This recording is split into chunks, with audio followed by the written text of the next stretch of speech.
Good morning, good day, good evening, wherever you are. Welcome back to Final Fantasy XIV. And finally, with some quests that I want to do. Let's get back into it. Program for today.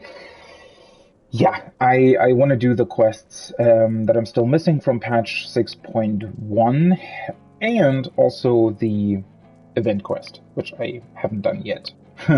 The new Easter event still going on for a week, I think. So that's something that we're going to start with today.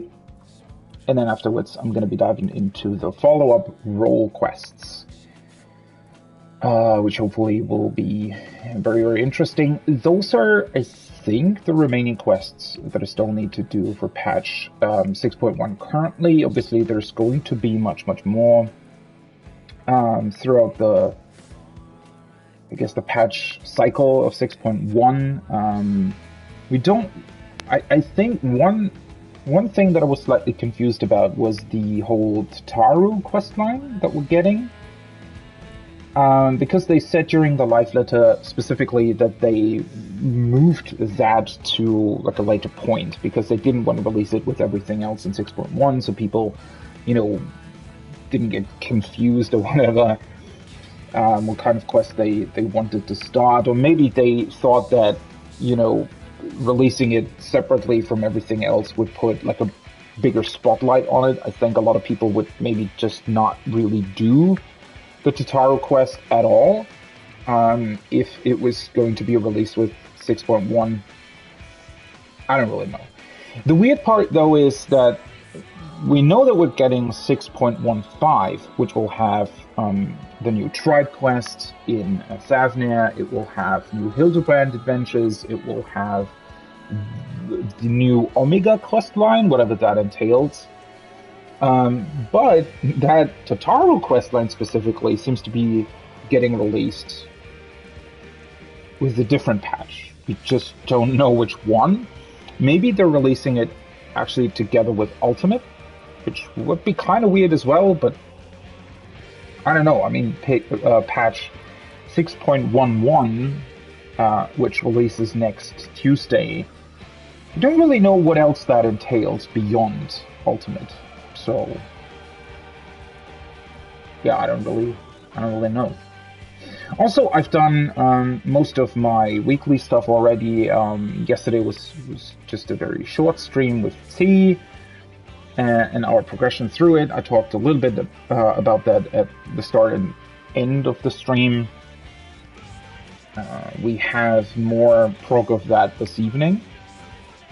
In about 10-ish hours from now, we're going to be diving back into T. Hopefully, getting ever closer to actually killing it. And other than that, I've done most of my weeklies. The sort of one of the things that I sometimes find, I wouldn't say confusing, but I don't know. There's a bunch of stuff that I still want to do in the game, but sometimes it's a bit hard to sort of not keep tabs on what you want to do. Like, obviously, I know what I want to do, but you're not always in the mood for crafting, for example. You're not always in the mood for PvP, though. For the time being, I definitely enjoy PvP a lot. But I don't know. There's just something about all of that where you're sometimes sort of standing around thinking, well, what do I do now, right? What's the thing that I actually want to do now, that I actually enjoy doing at this very moment in time? And I don't know. For me, in 14, sometimes I'm just sort of lost.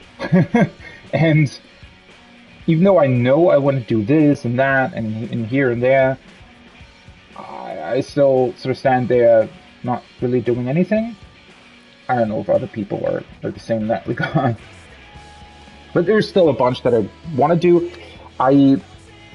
One thing that I wanted to talk about or quickly touch on is the new Unreal fight, the Ultima fight. It's actually laughably easy, which, you know, is sort of to be expected. I actually don't know if it was the first extreme fight that they released, or if it came slightly later as well, because technically the Ultima weapon fight is sort of the end fight of 2.0, right? And the way they're currently doing that is that we always get the extreme version of the end fight of an expansion, of the 0.0 expansion, in the 0.1 patch, just with Endsinger now, right? But I don't necessarily think that's how it went down in 2.0, though I'm not really sure about that, because I think, because 2.0 also has Garuda, Ifrit, and Titan, and I think they released extreme versions of those three sort of at the same time, maybe. Although maybe those came later, I don't really, the point that I'm trying to make here is I don't really know when this Ultima Weapon Fight Extreme actually released, and I don't know if it was the first ever quote-unquote Extreme. I don't think it's even called Extreme, is it? Point being, it's very easy. And the Unreal fight, therefore, is also very easy, which makes me want to get back into it, because I still need quite a few of the, whatever the currency is called, the 4 hollow leaves, I think, in order to get the mounts. Because I actually don't have any of the 4 mounts that you can now get for it, and I mean, this seems like a good opportunity. I just need to find like a time frame for that during the week. That is actually something that I've been struggling with. You know, if you increase sort of raid times with your static, and especially if you do old ultimate fights as well, I'm like, outside of that, I pretty much want to do other things in 14, right? I don't necessarily want to do more raiding outside of what I already do with my static during the week, which is a bit unfortunate, right? Because I've always sort of wanted to maybe go back to the Savage fights and do them as like another role, right? As a healer or a tank or whatever. But when I'm sitting here, like I'm doing right now, I don't really want to get into like anything else. I just want to, I don't know, PvP or craft or do quests or whatever. Oh well. With that being said, let's get into it and actually do the quests that I was talking about. I think the current event should start in Gridania, correct? Which also gives me the opportunity to take a look at my squadron, because they should hopefully have returned from their mission and brought me more battle manuals, which I need to level the other classes. So I started leveling Dragoon through the trusts, because I somehow thought that, you know, I leveled the trusts to level 80 in Shadowbringers. And so naturally, give me a second.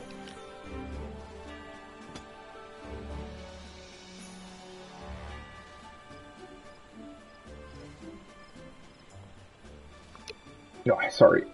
That was 2 big sneezes. But yeah, I leveled the trusts in Shadowbringers to 80. That wasn't necessarily the most interesting experience. It wasn't really bad either, and I think, you know, now with the trusts, it's honestly not that bad. I mean, it gives you the opportunity to just go into the dungeons as a DPS, without wait times, and overall it doesn't actually even take that long. The trusts aren't that bad, especially with the way they've designed, at least the first Endwalker dungeon, it worked out quite well. I did it as a Dragoon. The problem is that you're actually leveling way faster than the trusts, which is a bit of a weird thing. So now my Dragoon is already 83 something, and the trusts have just reached 82. Now, obviously, I can just go in with another DPS, but the problem is that the trusts are also 7 people, and I've only leveled 3 of them, right? So I don't know. It's all a bit weird. But that being said, I still need to level Dragoon. I still need to level Ninja, Machinist, Dancer, Sage, and Reaper. So those things combined should hopefully get my trusts up to speed as well. It does force me to do trusts with all of them though, but I could just take it one step at a time. Don't really want to rush that. But yeah, it's definitely a thing that I can do. The big advantage actually of that is also that I get gear, which I desperately need more, what are they called? Serpent seals. For items that I need for my airships and submarines. For my FC. Now that I have a small house in Ishgard. For the company workshop. So that's kind of cool, and I also still need, I think, 2 triple triad cards from the new dungeons, which hopefully would also drop during leveling. But yeah, that's a thing that I want to do, and yeah, that's why I want to have more of these battle manuals, because they're actually a little bit worth it if you're doing sort of current dungeons. Though that being said, for the most part, they're actually not that worth it. The weird part about these battle manuals is, and the experience, they only, I think... Although I never confirmed that, to be honest. But for the longest time, I was fairly certain that they only give you bonus experience for mobs that you kill. Not necessarily for dungeons. I don't know. Those are always kind of weird. I feel like they were never really worth it, but then again, I don't really actually know, now that they've changed the way they distribute the experience in a dungeon, right? Because they've, like previously it was the, it's new music. But previously you also gained experience from mobs that you killed in a dungeon, and then later on they changed that to only be, you only get experience from the bosses now. And I think this bonus experience counts for that. However, I don't think it counts for the experience that you might get as a bonus at the end of the dungeon, right? So when you're doing a roulette and you're getting put into like a low-level dungeon, the experience that you get from the bosses is actually pretty low, and then you get like a big chunk of bonus experience at the end for the roulette itself, essentially. And I think, though I actually don't know, but I think that the bonus experience through the battle manual actually only counts for the actual experience that you get for the bosses, not the bonus experience at the end, which makes it not really worth it for roulettes. Why the fuck are you naked?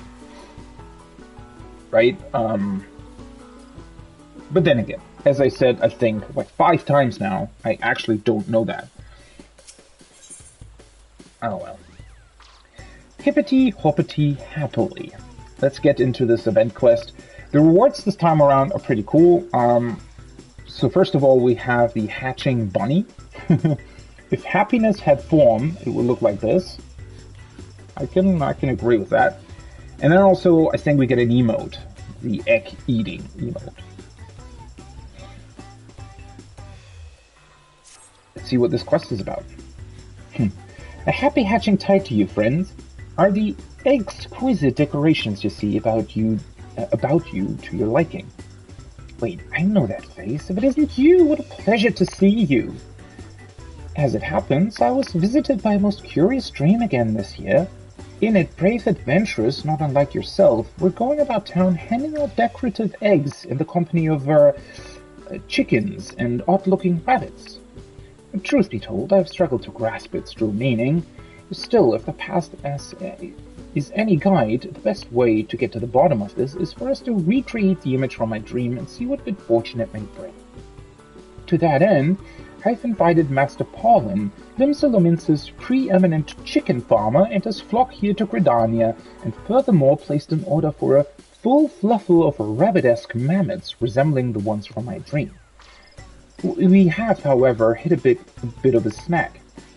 It would appear the hens have not yet gotten acclimated to their new environment. They've been raising quite the ruckus, making it nigh impossible to retrieve the eggs they've laid. Would you be willing to lend a hand? What's in it for me? Now that's a man after my own heart. You will be compensated handsomely and spectacular rewards, of course. That one perhaps needs some work. It does indeed, I think it does. In any case, Master Paulin's chickens are being cooped at the Great Loam Growery. I'll ask you to travel there and give them a look. My friend Nonoda works there as well, so I would be most grateful if you could also ensure that she's not overly harried. Okay. Egg advocate. I'm a little bit concerned that there's a pretty naked aura here with all the chickens, but oh well.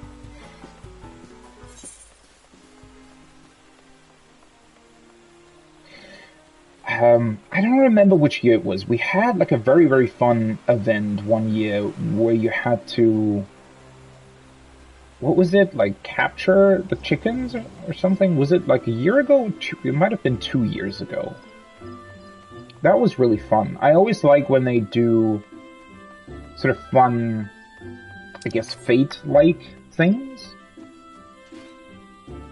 It's always a bit more interesting than just, you know, a quest.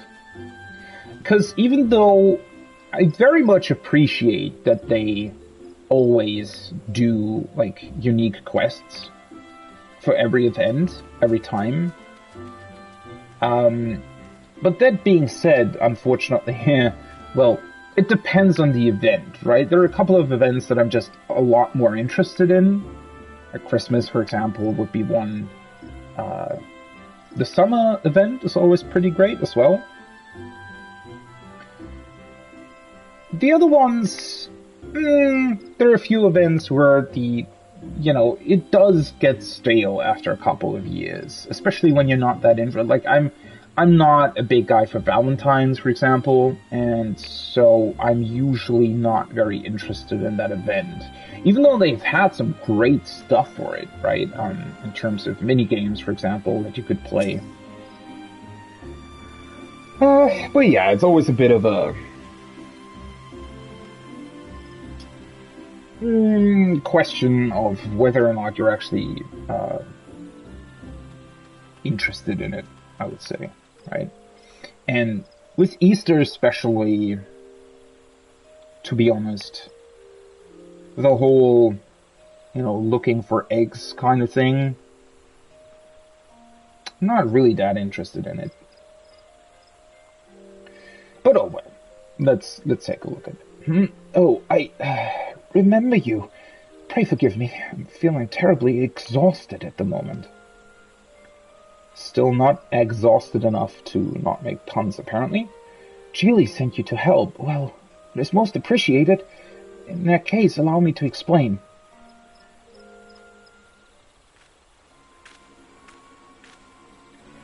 Well, it's true that we've been having trouble rounding up all the eggs. We also face a more pressing concern. The Growlery has been invaded by bizarre, fluffy creatures.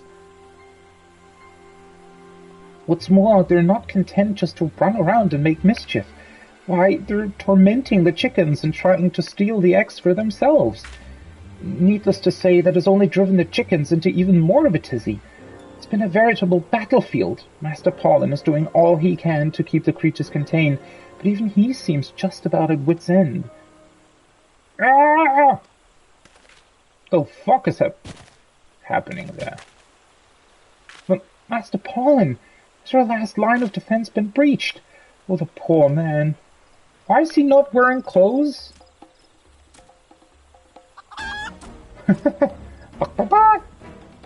Feral chicken. Well, that's a cute-looking bunny, alright. Guys, that's one of them. A fearsome invaders from the gods nowhere. Good heavens, we both look as if they were out for blood.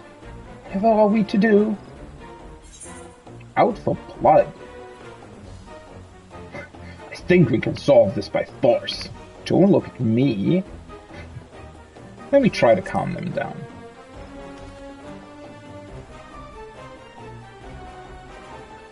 Such bravery. Not that I expected any less from you.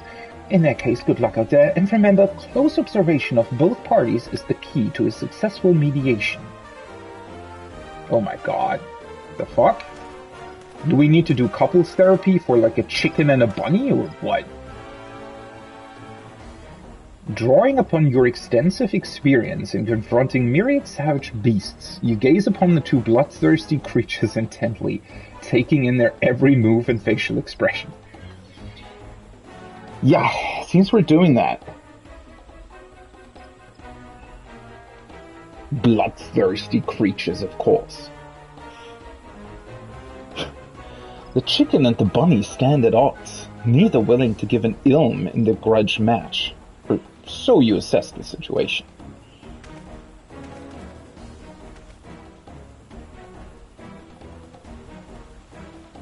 How fascinating. The chicken is understandably on its guard, fearing that the rabbit is targeting its eggs. But could it be that the bunny, too, harbors some resentment of its own?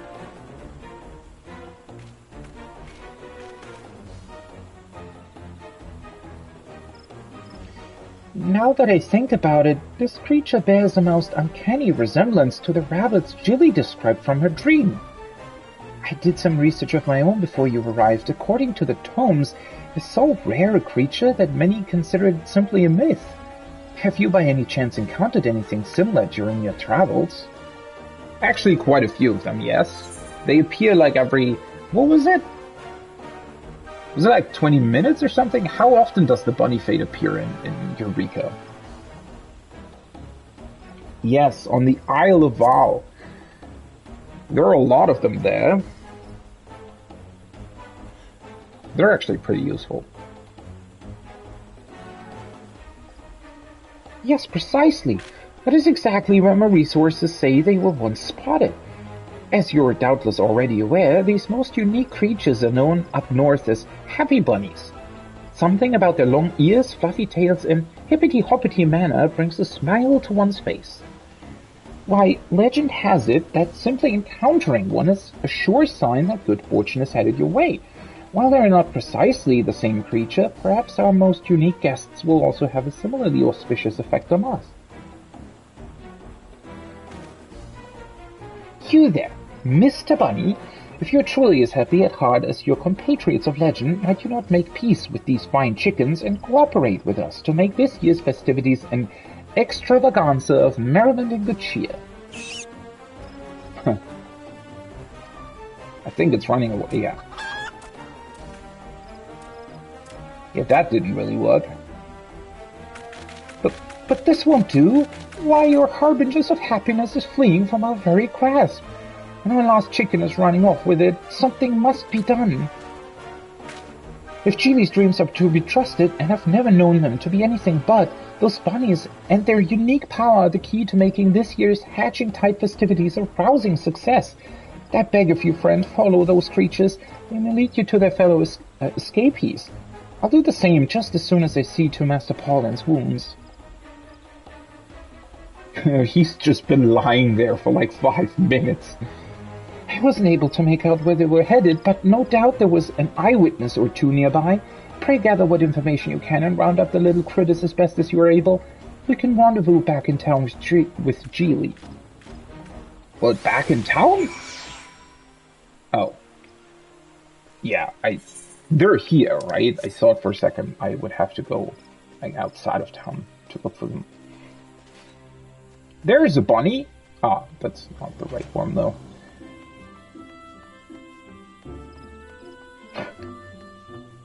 See, I mean, these quests are really fun. Don't get me wrong, right? But sometimes I wish they would present a bit more of a. But then, I mean, it's supposed to be just a fun event, right? But if you've already done 30, 40 of these events, right? At some point, gets a bit, I wouldn't say stale. Not really. I mean, it's still sort of fun, and they do manage to put like a new spin on it every time. That's not necessarily the issue. It's just that it's not really going anywhere, right? It's just like a fun thing in between, and it doesn't really have any kind of meaning to it. I mean, sometimes they manage to do cool stuff when they bring in like people or NPCs that you haven't really seen for a while. I mean, I thought, didn't they do like was it a Christmas event where they had essentially letters that were being written to you from people that you encountered on the course of your journey? Something like that is always very interesting. Well, that was the sight if I've ever seen one. Bizarre-looking bunnies and chickens racing by me as if possessed. They were headed over that way, toward New Gordania. Can only hope they don't cause too much of a stir in town. This way, huh?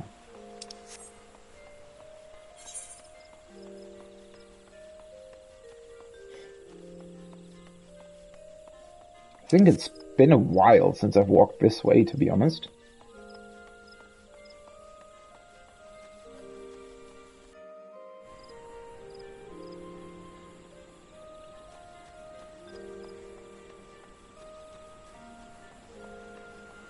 Serpent Patrolman. Chickens or rabbits? They were headed for the Aetheryte Plaza. Go after them if you like. The others don't pay nearly enough for me to get mixed up in all this. Well, I mean, I can kind of understand him, to be honest. Oh, well.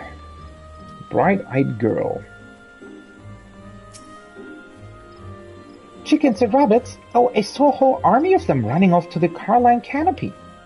A whole army? The fuck are you talking about?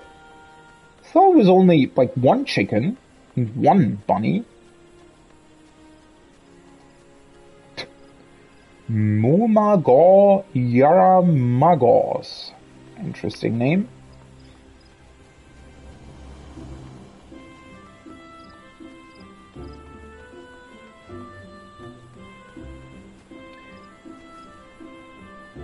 Well, yeah, I mean, that's a bunny, but not the one that I was looking for. How do they get around so fast on those tiny legs? I'm a cut out for this. What's that?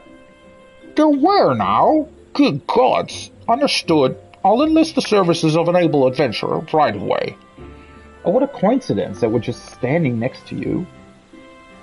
Matrons, treats, don't sneak up on me like... Wait a moment, are you perchance an adventurer? Yeah. Nonora sent you in search of the bunnies, you say? How fortuitous. A link pearl call just now was from her. She's tasked me with doing the very same. Just between you and me, however, I've yet to catch a single one. As I was running after them, their friends started showing up one after the next. And before I knew it, a veritable legion of them had hippity-hopped their way into the 12's Wood. Either there's far too many of them for the two of us to handle alone, I'll go and call for reinforcements. Could it trouble you to go on ahead to the Mirror Plains? According to Nonora, that's where they were last sighted. In the meantime, I will do my best to rally others to our cause. Now go quickly, friend. The fates of this year's hatching tide hangs in the balance. Oh, there is a fate! Okay, now that's cool. The fate, happiness, is a warm bunny. It can only be completed as a disciple of war and magic. Okay. So I guess it's this way then? Let's see. But, like, one thought that I just had, right? That's also related to all of these events. Technically, when you look at it, every single event that was supposed to take place in Eorzea over the last 10 years wait, how long has the game been out? 9 years? Every single event had some sort of problem that needed to be solved by multiple adventurers before the event could actually take place. Which is, you know, when you really think about that, that's a bit questionable, wouldn't you say? That, like, every single time something went so severely wrong that they had to enlist the help of, well, they had to enlist outside help to actually make it right again. And when you really think about it, that's a bit... Oh, well, then again, arguably, not every single event was going wrong, right? Sometimes you're just supposed to help with what they had already planned, essentially. Oh, what the hell is going on here? Happiness is a warm bunny. The happy bunnies that are so indispensable, probably, to the hatching tide season, have made mortal foes of the equally indispensable, presumably, local chickens, and now run rampant in the Twelveswood. Wade through a flock of furious hens to capture the fluffy mischief makers and ensure the festivities proceed as planned. And what are you guys doing here? You're just standing here cheering, right?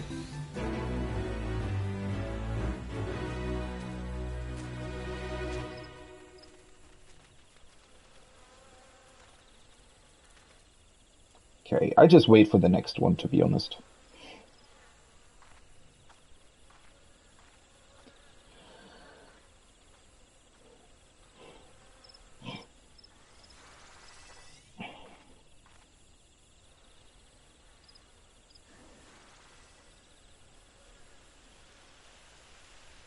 So soothingly calm and quiet here in the woods.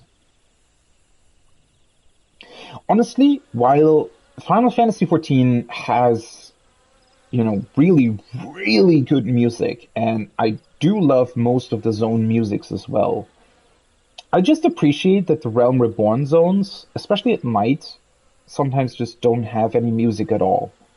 I think that is something, like, having sort of a brief, you know, it doesn't even need to be that long, but having a brief moment of silence before music picks up again can be quite, like, a beautiful moment in a lot of games. And by the way, that's something that I wish Elden Ring would do. The problem is that Elden Ring's overworld music, for the most part, just isn't really that good.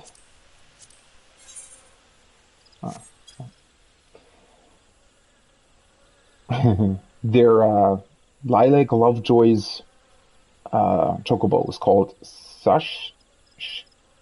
Shasta Sassy Pants. It's a cute name. But yeah, I wish that Elden Ring would also give you, because, you know, the problem with the overworld music in Elden Ring is also that from a design standpoint, it's not that well done. Or would you call that a design standpoint at all? But it's very noticeable when it stops, and it's very noticeable when it starts back up again. And there's only like a brief couple of seconds between that. And yeah, it's just very noticeable, which I don't think it should be, right? And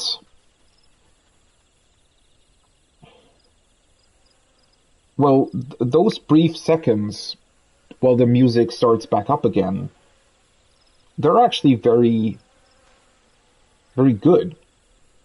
Like they're very, very enjoyable, and they make you realize that the other sounds of the game, just the environmental sounds, can be very, very well done as well. Or rather, they are very well done in Elden Ring, and I don't know, they almost work better. I think I saw that in like a review as well, because Dark Souls doesn't have um, sort of background music, right? While you're just traversing a level. I think having no music at all while traveling through Elden Ring, that wouldn't work either. But mm, unfortunately, yeah, the music's definitely one of Elden Ring's biggest flaws, I think. In a couple of ways. The music itself isn't that great. The way it's mixed isn't that great, and the points where it plays and where it doesn't play aren't, thought out that well. I would very much appreciate if they had done it differently, to be honest. But then again, I've never really been a fan of FromSoft's music. Listening back to it sort of individually, especially the Bloodborne music, I thought was good. But while you're in the game, it's just not very memorable. And the music definitely adds to the boss fights, but, you know,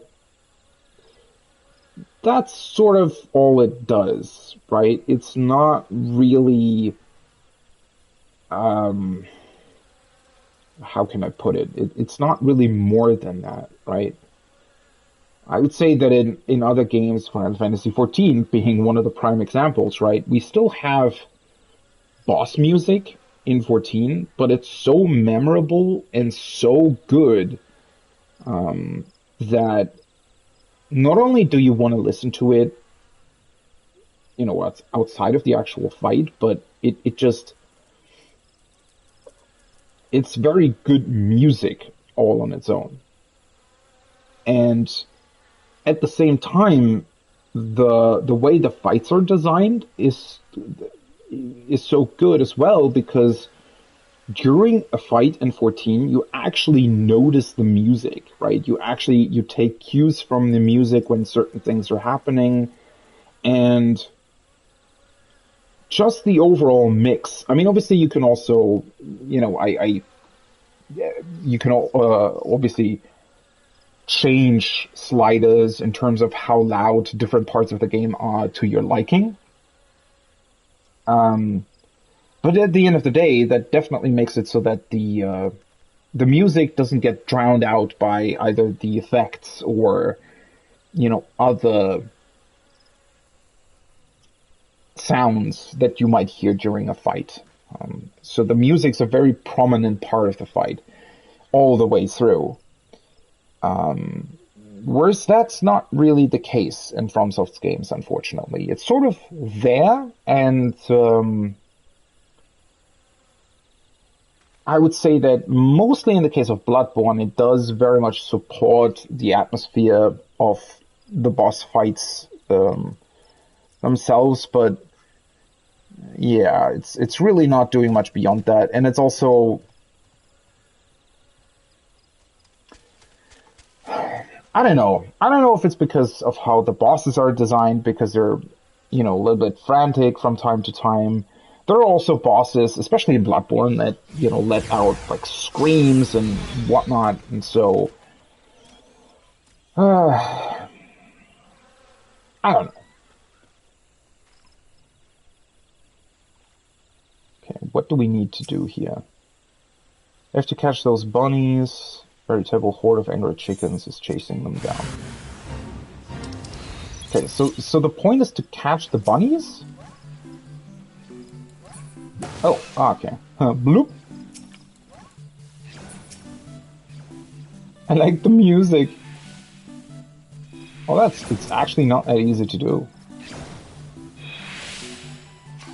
Oh, okay. So we need to catch the confused bunnies. So the chickens are confusing the bunnies, and then we can actually catch the confused bunnies. Oh, that's funny. Okay, you do need to look towards them in order to actually catch them as well. Oh, did I get two at once?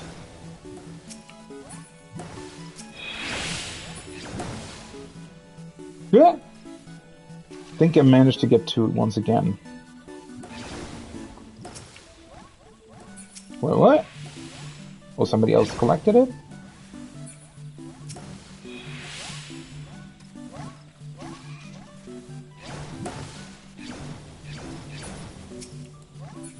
It's a very fun event. Definitely a neat idea. Look.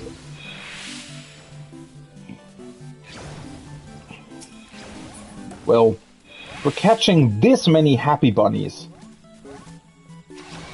then we definitely have more than enough to make an interesting event with them, right?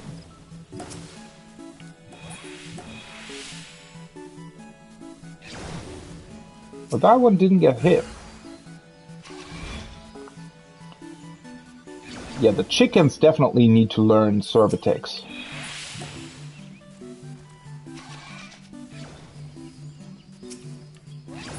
Oh. Got him!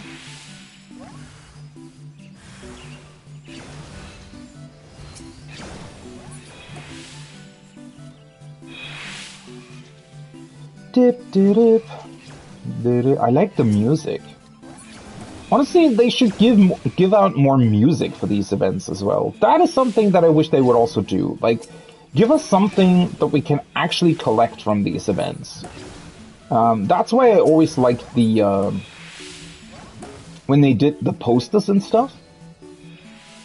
And I wish they would do more of that, right? Give us cool posters or something that we can collect that will be somewhat consistent over all the events, right? Or give us some music or something like that. Well, then again, yeah, for a lot of the events, obviously the music might be the same every time. So, that being said, I mean, there's a lot of new people every year, so, giving out the music again to those people. I guess what I'm trying to say is just, I wish there was,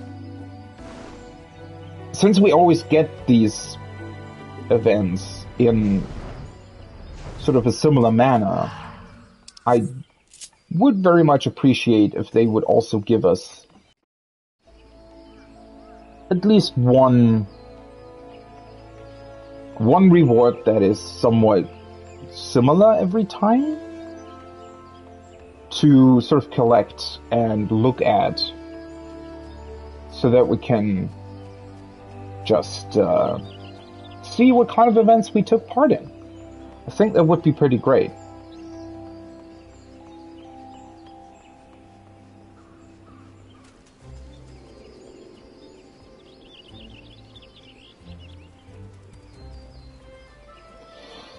Also probably would motivate me a bit more after so many years of events, right? Actually, I think I did every single event since I started the game, except for one, which I'm still very, very annoyed about that I didn't do that, because it was the one event with the songstresses? What's it called again? Anyways, it was the event where you got the glow sticks, the glow stick emotes as a reward, and that's the one event that I missed. And that's actually one of my favorite emotes, or there's actually 3 emotes, right? But those are actually my favorite ones, more or less, in the entire game. So I'm still very annoyed at myself for not doing the event back then. Say no more. I've heard everything. My sincere apologies for all the trouble we had to put you through, but let it suffice to say your efforts have all but saved this year's hatching tide from disaster. Some stragglers are still running about, but we've captured the better part of both flocks. Renata, Master Paulin, and my colleagues should be able to round up the rest in due time. But there is even more good news. It seems the exercise went a long way to soothe our savage chickens, and we've retrieved eggs in abundance to decorate. Why are you still not wearing clothes? Wait. Was that Godbird? Like, Master Paulin was Godbird in disguise? I don't remember that, actually. Ah, Nanada, Master Paulin, allow me to thank you for your efforts as well. I was just sharing the happy tidings with him here. Wait. Is this perchance one of the happy bunnies that were the source of this whole hullabaloo? Why, they truly are the spitting image of the little critters that came to me in my vision. Seeing how calm and well-behaved it is now, I can scarcely believe it gave you such trouble. Your other chickens are resting easy now, I gather? I mean, the chicken still looks kinda angry. Oh, yeah, that's what I was thinking. No worries there, Jelly, my dear. My birds have spent up all their nervous energy and are as relaxed now as I've ever seen them. Why, after the little spat, it even seems that they've come to a mutual understanding with their fluffy new friends. Ah, that's... okay. I thought they were starting to fight again.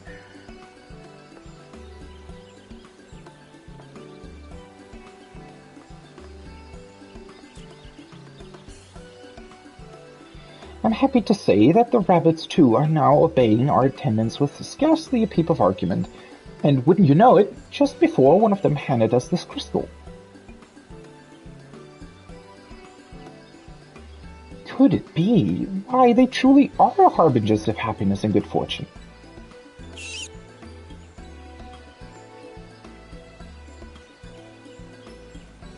I have a good feeling about this. Do come back later so I can fill you in on the details, yes? And needless to say, I'll also have a special something for you as a token of thanks for your services. As for now, I must prepare for the festivities. In the meantime, could I trouble you to lead these little fellows through the streets and join them in handing out eggs to the townspeople? If my dreams are any guide, I'm sure it will bring no end of smiles to one and all.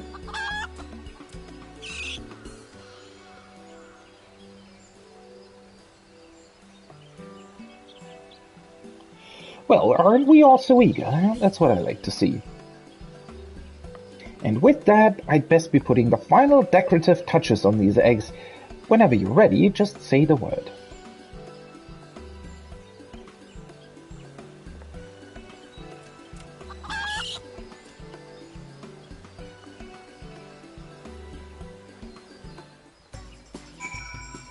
Da-da-da-da-da-da.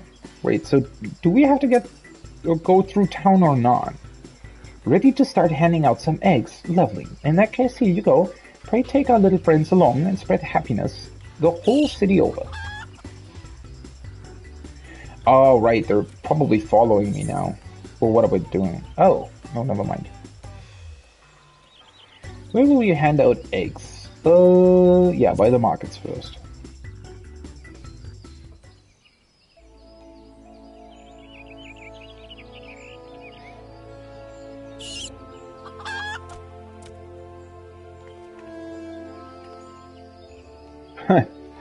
Wait. Okay.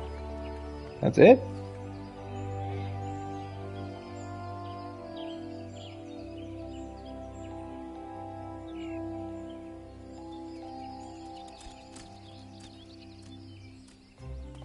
I was going to say, they're probably going to include characters we know in these quests. Hi. Long time no see. Although actually it's not been that much of a long time since we... Yeah, the role quests were actually with the guys from the Druids Guild, right? A decorated egg for me. How thoughtful.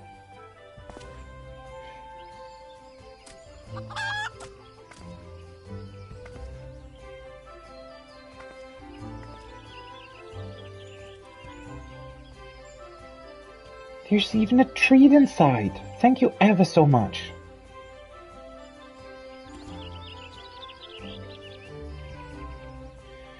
Your efforts are sincerely appreciated.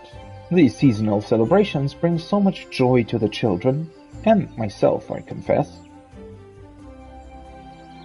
Still, I must say it's been years since I've seen a traveler rabbit in the flesh. I never would have expected to encounter one here. They're called traveler rabbits. What's that? That nomenclature is unfamiliar to you. In the north they are known more colloquially as happy bunnies, are they not? They're said to usher in smiles and good fortune. Before that, yes, since much older times, they were known as traveler rabbits. They have a habit of showing up at your side unannounced, then vanishing off somewhere before you know it. I recall seeing one in the Twelvewood when I was but a child.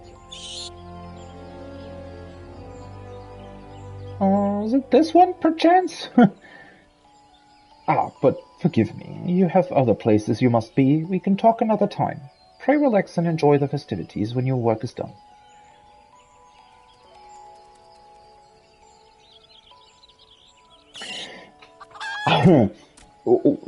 I am slightly wondering about that then. I mean, if these rabbits were here originally, or at least, you know, somewhere else as well, why exactly were they on the Isle of Val? What were they doing there? How did they get there? And why is that sort of the only place where they're currently?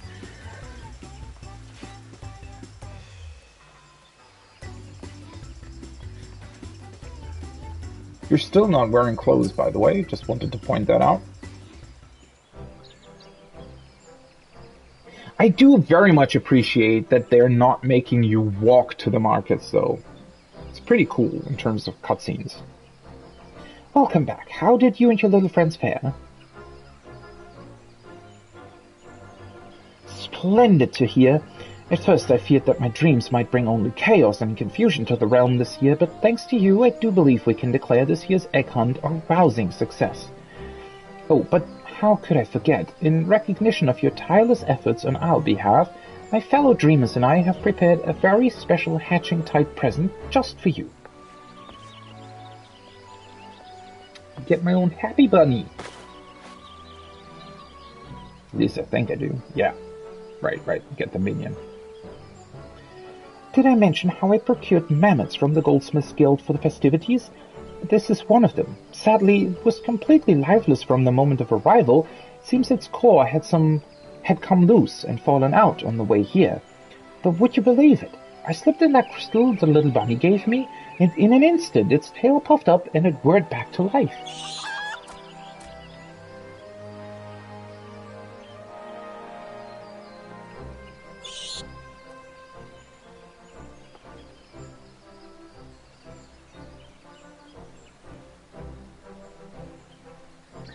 I'm quite confident it will bring its caretaker nothing but good fortune and smiles galore, and I would very much like that person to be you.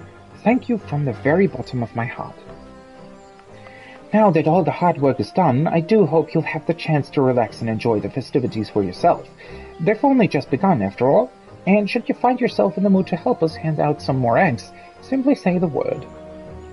Yeah, that's... I actually do very much appreciate that.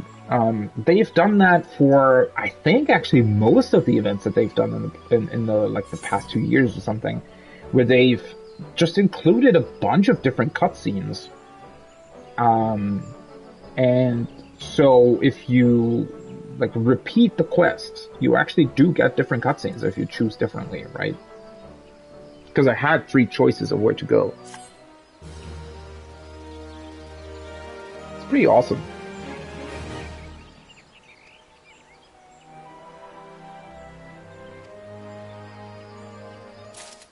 especially as I said, right? They're always bringing back like other characters that you know or should know, rather. I always like to look at the adventure plates of people around me. Though so far I haven't really encountered anything too special, unfortunately. But it's just fun to do that, right? Some people have put them private. But then again, that's also probably because they still need to introduce like more distinct privacy options, right? They said in the past live letter that technically the feature is still in beta, and so what they've done currently is that you can restrict your adventure play to either only your friends, or I think there's like one other option. Anyways, but maybe people do that because they, you know, the whatever they wrote on their adventure plate or the times that they put on there or something like that, they don't want to make public, which I completely understand. But I think they're going to bring more options for that in the future.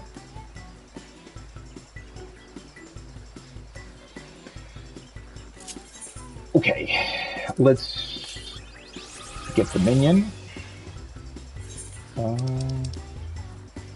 Almost 300 minions now. A mammoth inspired by the peculiar rabbits in Geely Aliopose's vision. Initially missing a core, it sprung to life by the power of the crystal brought by an actual happy bunny and will surely lead its owner to good fortune. Probably. Well, more of a cat lover, variety is after all the spice of life. Why is Gigarujo commenting on this?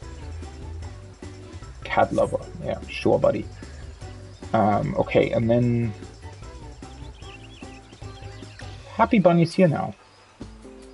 Sniff, squeak. A happy bunny appears quite satisfied with itself, no doubt pleased to have contributed to the festivities in its own small way. The chicken looks you intently in the eye as if to say it trusts you to treat its precious eggs with care. Okay then. Okay, that's the emote? Oh, yeah. And then if we want to get the housing stuff, I need to do the... Oh, that's a bit annoying that this is 9 eggs, though. If you get 10 per...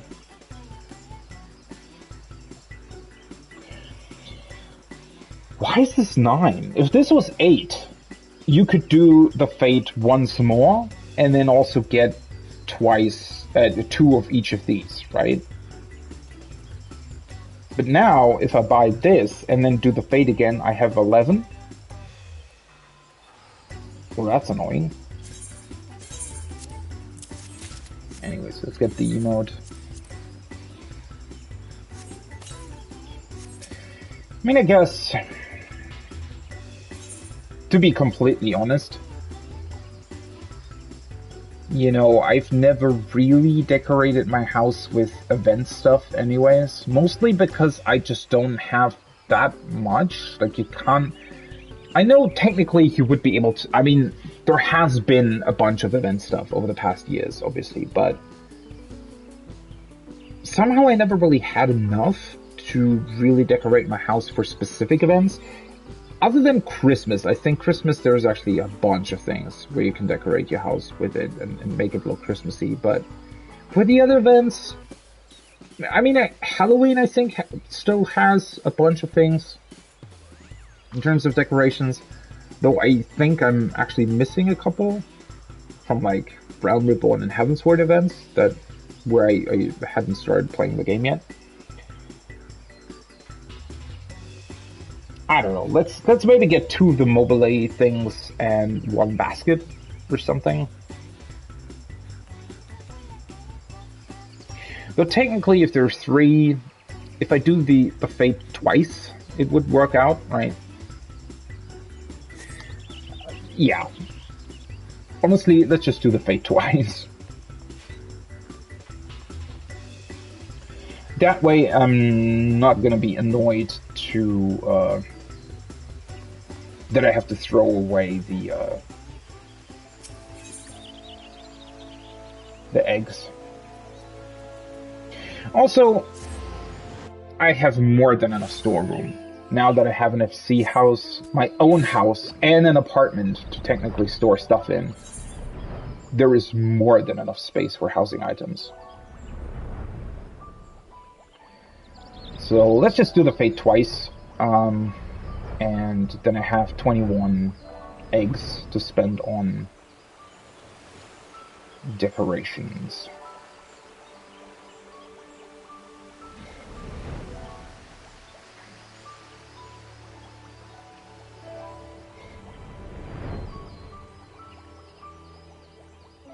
Did it just start, or... Oh, I did. Perfect.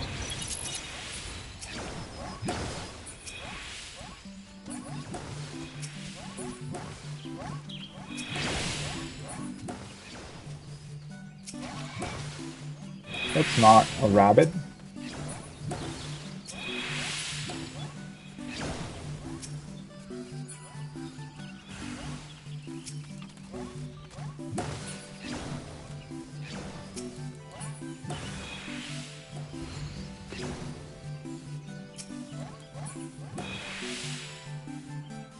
It's actually not that easy to sort of figure out a place where it's, you know, the easiest to collect them.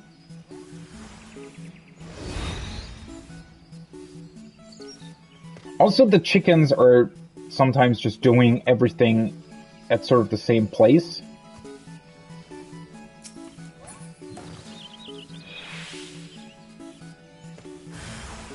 Like, why are the chickens only over here?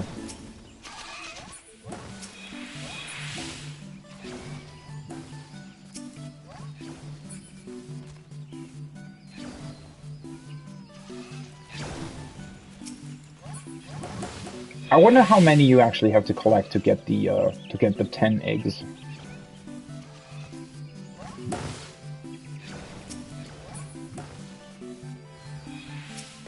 Can you actually capture them, like, without them being confused? I'm not entirely sure about that. I think, like, if they stand still for a prolonged period of time, you might be able to.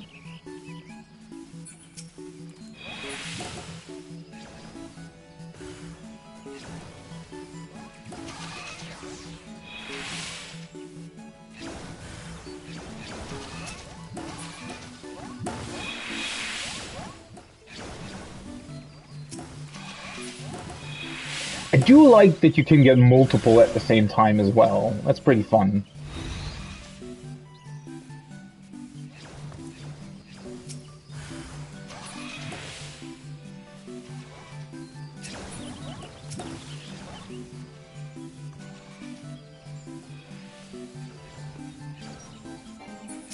I do remember that at some point in the past they did the some point in the past they did a Christmas event here where you had to throw, I don't actually remember what it was specifically, but it was the one where you got the bear mount that can throw Christmas presents. And I actually did it on like the first day when it launched, the event I mean. And so there were just like 100 people because the fate took place at this exact spot, right? So there were just like 100 people here, all on that bear mount, throwing presents around. That was really fun. It looked like total chaos. I mean, it was total chaos, but yeah, it was pretty funny seeing all those bears throwing Christmas presents around. Which is, you know, that's always what's most, like, the most fun about these events. And well, you kind of want to do them on the first day when they're released as well. Because then you just see like hundreds of people at the fates, you know, doing this stuff. It's especially funny. I mean, there are a couple of fates that just aren't. Well, they can still be. Okay, let me put it a different way. So, was it actually this year? One of the New Year's events, right? The New Year's events, or fates, For some reason, they always sink to level 5. That might just be because of the zone they're in. I don't really know, but there's always like a mochi event or a mochi fete every New Year's, right? Because that's like a Japanese tradition. And they always do like funny stuff with that. So the New Year's fates are very cool in the fates like design itself. So they had one, I don't know if it was this year or last year, but they had one where there was this sort of Japanese decorative screen with a tiger on it. It's actually a housing item as well that you were able to get from that event. And the tiger came to life, right, and sprang out of the screen, and you had to fight it. And then it jumped back into it. And the whole design, the sort of the NPCs that stood around it and watched it, and their comments and everything, was pretty well designed. But that's a type of fate where it doesn't really, where it's more about the design of the fate itself, right? So you kind of actually wanted to not have that many people there, because then you could actually focus on the fate itself, right? And you could look at the cool sort of little details that they put in with all the NPCs' comments and stuff, and the actual animation of the tiger jumping out of the screen was actually pretty well done as well. But then there are other events like the one with the bear throwing presents that I talked about, or for example, the Fed events in Ishgard, right, where you're running around with big Moogle plushes and stuff like that. They're actually very fun when there's like hundreds of people participating, because it just looks like utter chaos and it looks so funny. You know, in the case of Ishgard, for example, seeing 100 people running around with a big Moogle plushie above their head, right? So, and there were also, was it like a summer event? I actually don't remember that well, but there was definitely a summer event where you had to. There was like a big fate, but oh, right. It was the summer event where you got the Hawaii dance emote. I don't know what it's called exactly, but the dance emote, right? And there were like two different dances or two different parts of the dance. I think the emote is actually both dances at once, but during the fate, your actions actually changed to two different parts of the dance, right? One was sort of quote unquote your attack, and one was like a defense or something like that. And so, and you had to dance in order to calm down. I don't remember what it was exactly. Spirits that came out of the water or something? The point is, it looked incredible to have like 150 people there, all doing the Hawaii dance to calm down some creature that they spawned for the fate or something, right? Those are always absolutely incredible, because they just look so funny when everybody's there and is doing the, well, whatever you're supposed to do for the fate, right? It's pretty fun about these event fates.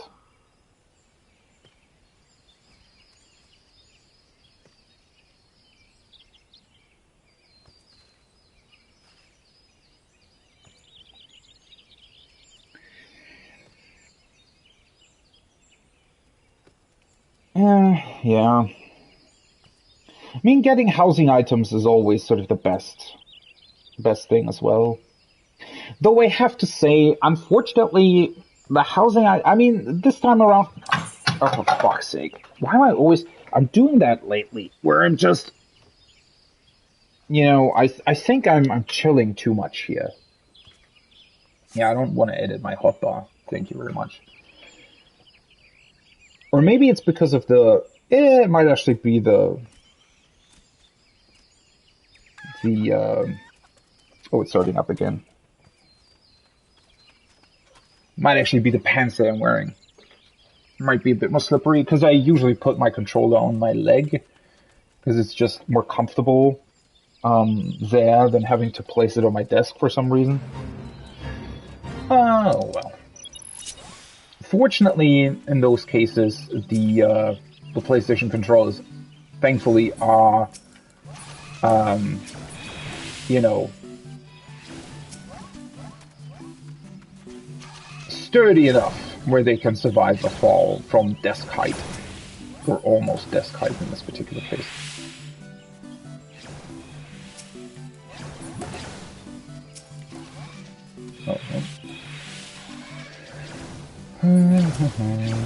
Oh, she got 2. Nice.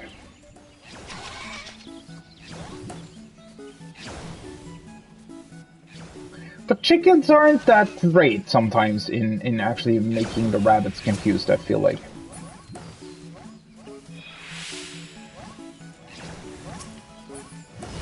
Like, a lot of the time they're, whatever they're actually doing sort of run or are unsuccessful in making the happy bunnies confused. See, in that particular case? Also, the chickens always stand on the exact same spot for some reason. That's a bit weird.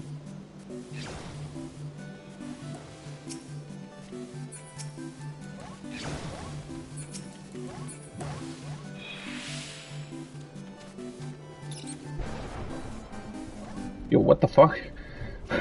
There's a thunderstorm starting up in the background.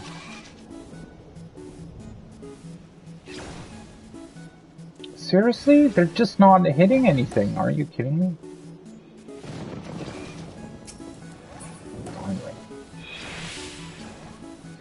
I don't think you need to actually catch many of them, though, for it to be counted as like a full participation. I don't even know if you can get like half a participation in this particular case.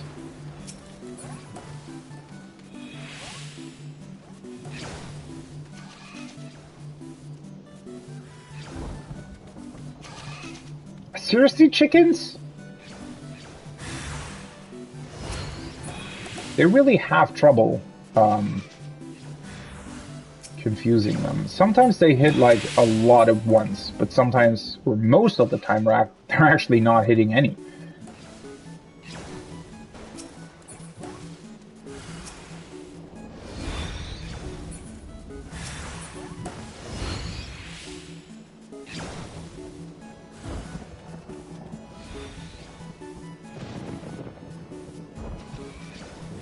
Ba-ba-da.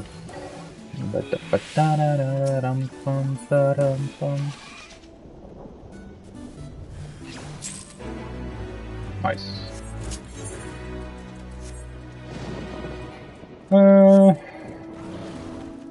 Yeah, honestly, let's just do this. It's a lot faster.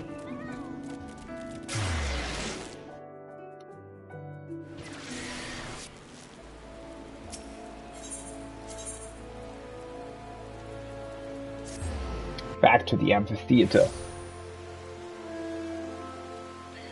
Let's grab the housing items. I'm gonna put them into my private house for now, because I think that's where I have all the like event stuff. Let's get, 3 of these.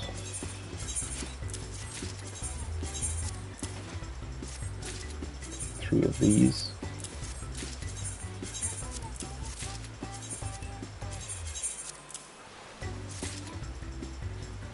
And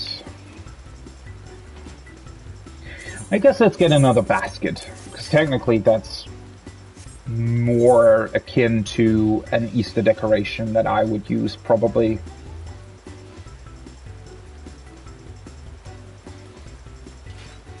Though I do wish that they would sometimes do like a bit bigger decorations. I mean, it's cool that we have like the wall-mounted stuff, but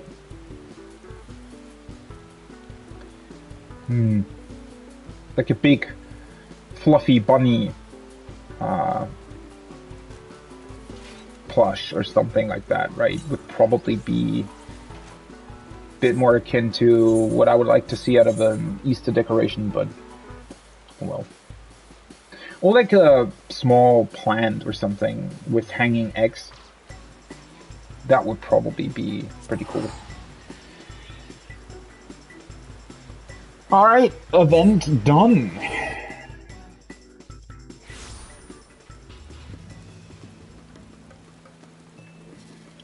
Let's just put them into storage.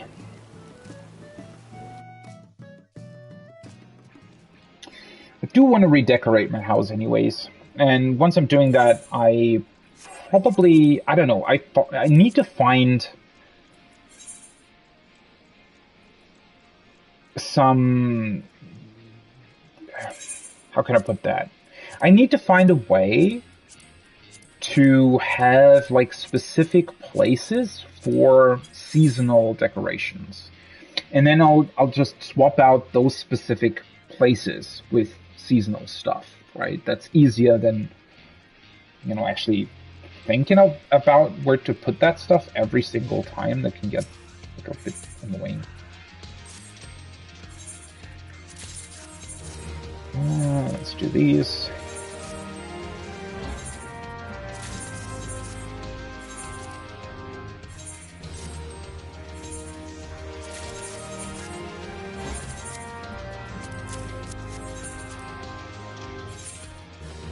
I need to put the spruce stuff into my sea chest.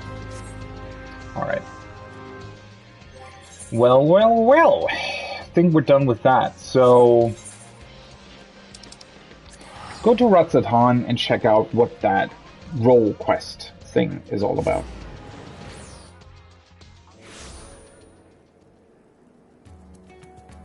Oh, there was like a very weird sound going on. But I think it's just a neighbor doing the lawn.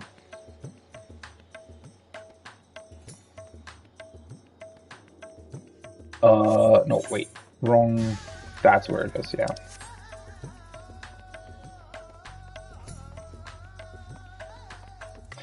I actually wonder what this is going to be about, because, well, back in Shadowbringers...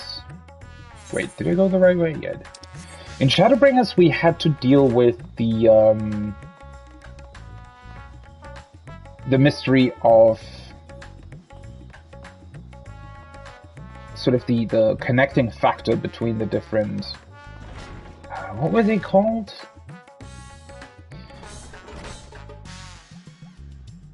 Like the Lightbringers that Artbird's party turned into, right? There were a lot of mysteries still left open at the end of that questline, whereas here I felt like these role quests specifically, they dealt more with the individual problems that still existed at the different places, right? The individual problems that still existed in Alamigo, in Ishgard, and all that kind of stuff. Which I thought was a pretty neat idea. I definitely liked how they did the Endwalker role quests in terms of wrapping up sort of smaller threats and bits and pieces that were still left sort of to our imagination, or rather, you know, there were still some, I guess you could say, political issues going on in the different city-states that needed solving, right? Or some personal problems as well, in the case of Kanisena, for example. That was, I think, more of a personal story, whereas in Ishgard, it was more a political one.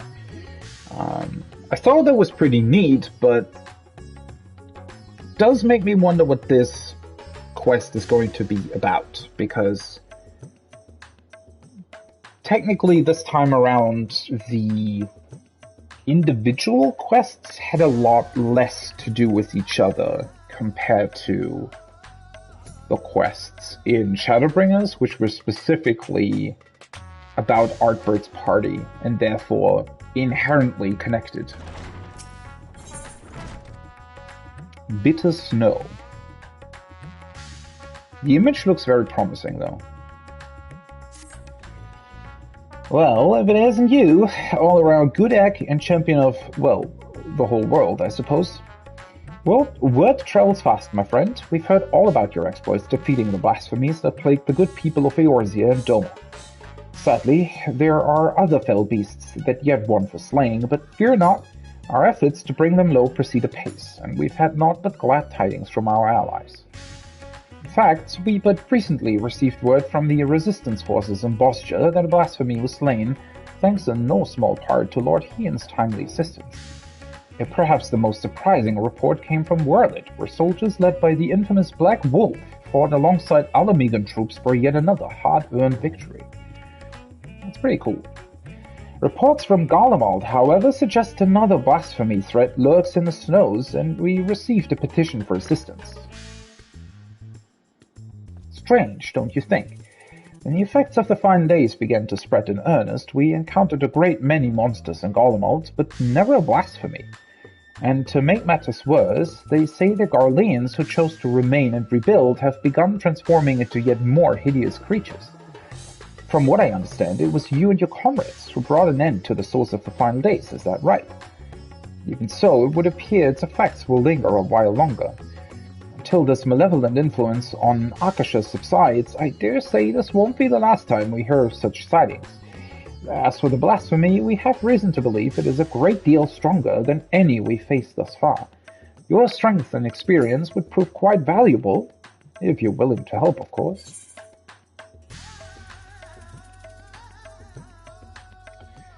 I mean, obviously I want to help, but this question is actually pretty intriguing, as the Elsabard contingent are equipped to handle this threat. I should certainly think so. No sooner did we receive the request from Charlian than they began making preparations to dispatch their forces. That said, it was clear from the first they were hoping you might also take up the hunt. Though, if I may be frank, I was not expecting Charlian, of all places, to be so concerned with the present state of Garlemald, what with their strict policies of non-intervention. Perhaps we'll find out the reason before this is all over. But that's an inquiry for another time. I'll not keep you any longer. Once you arrive in Garlemald, I should think the intelligence officer stationed there will be more than happy to apprise you of the situation. Okay. Well, that's pretty interesting. That is actually not something that I thought about. They were sort of going to take these quests, or the direction they were taking them. But now it almost seems very obvious in retrospect. But of course, right, the whole Garlemald situation hasn't really been addressed, right? I mean, of course we had like longer sections of main story take place there during 6.0, but everything since then hasn't really been addressed. So yeah, that's how they're gonna do it. That's actually pretty interesting. I like the idea of that, to have these role quests act as a way to, I guess, wrap up the sort of Garlemald storyline and what's happening here in to the city and the remaining Garleans. Why is my frame rate so bad here? I do hope they fix that at some point, the frame rate of the PS5. I honestly don't know what that's about. Like, you're getting 60 FPS most of the time, and then sometimes it just drops to like 30 or something, for no apparent reason. It's very, very weird.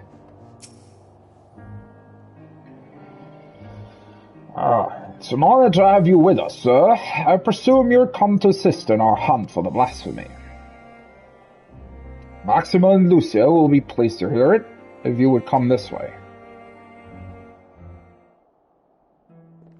God, I really wish these would be voiced. Oh well.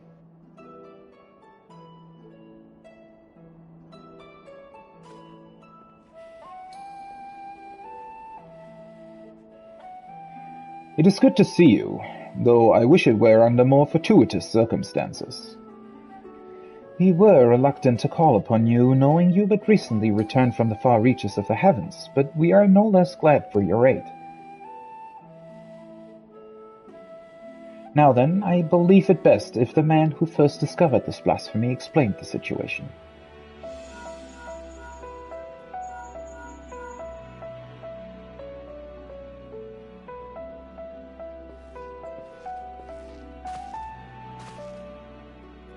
What? Okay, first of all, what are you doing here? Second of all, you discovered the blasphemy. Ah, good. We may forego introductions then. Thank you for answering our call for assistance.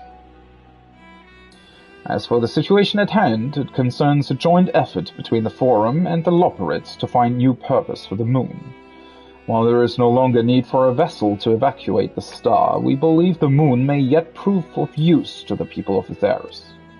After much contemplation, a rather ingenious proposal was put forward, to transform the Moon into a repository for man's knowledge, an archive of hitherto unseen scale.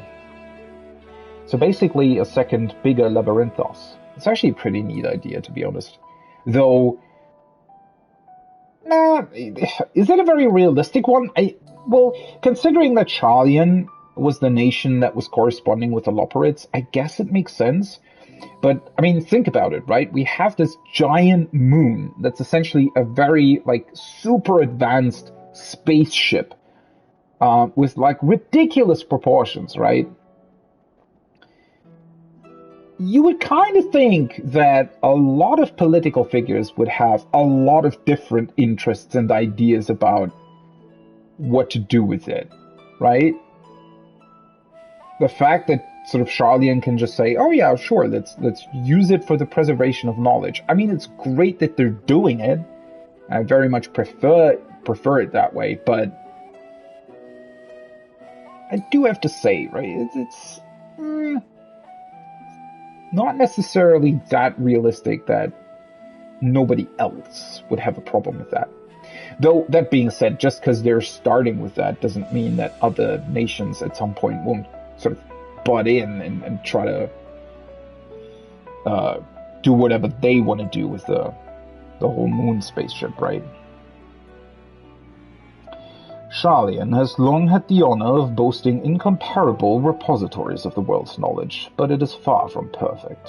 Should calamity befall us, natural or otherwise, the wisdom of ages we have long labored to preserve would be lost. But the moon is beyond any such risk. What's more, it is beyond the jurisdiction of any one nation. Yeah, but that's the problem that I was just sort of highlighting. Also, I wouldn't necessarily say that the moon is beyond any risk. I mean, maybe beyond the risk that he's concerned about primarily, but I mean, Xenos literally just went there and completely destroyed Zodiark's shackles, right? Thus did we consult the allied nations of Eorzea, the Far East, and Razad Han. They agreed to assembling a survey team to take measure of the moon and its potential as a repository. Well, at least all the nations are working on it, so, I mean, that definitely makes it a more successful outlook, I would say. Our plans for assessment were forestalled, however, by the presence of an entity we believed to be a blasphemy in the Tower of Babel.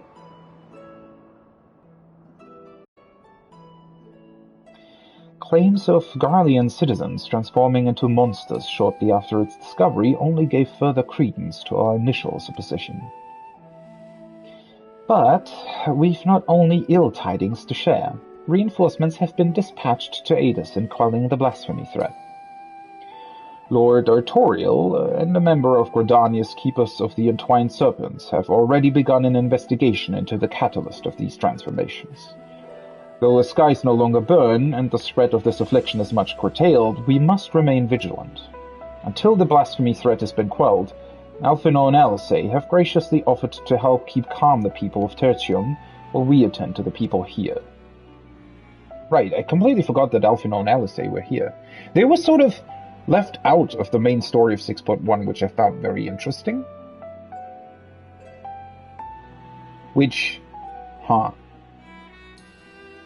Considering that they're both here, I wonder if they're making this quest potentially mandatory for the MSQ going forward? Although then again, maybe not, I guess.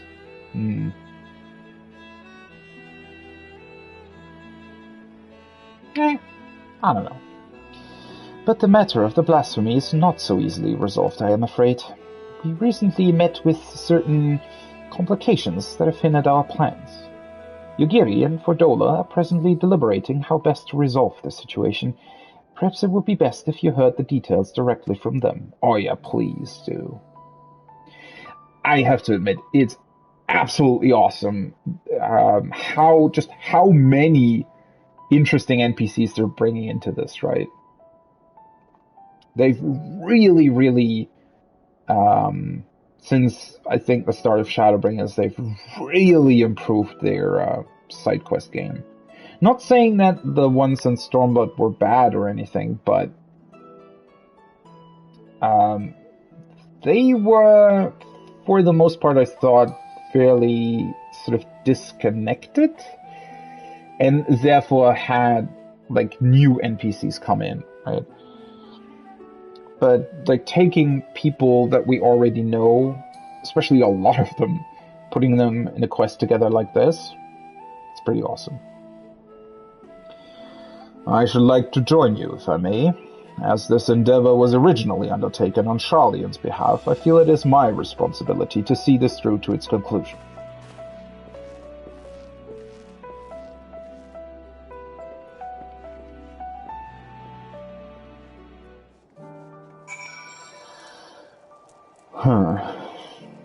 I wonder where this is going. I don't think that we're necessarily just gonna fight a blasphemy. That would be pretty boring.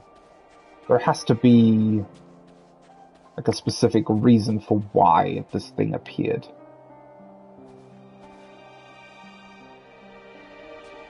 Why? Somehow I should have known you would turn up eventually. Yeah, thanks for the nice welcome.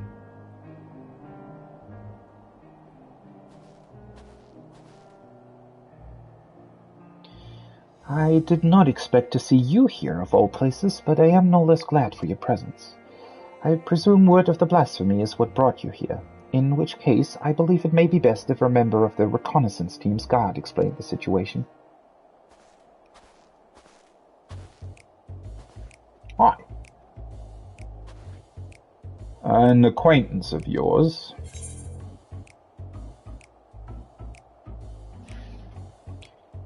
Right.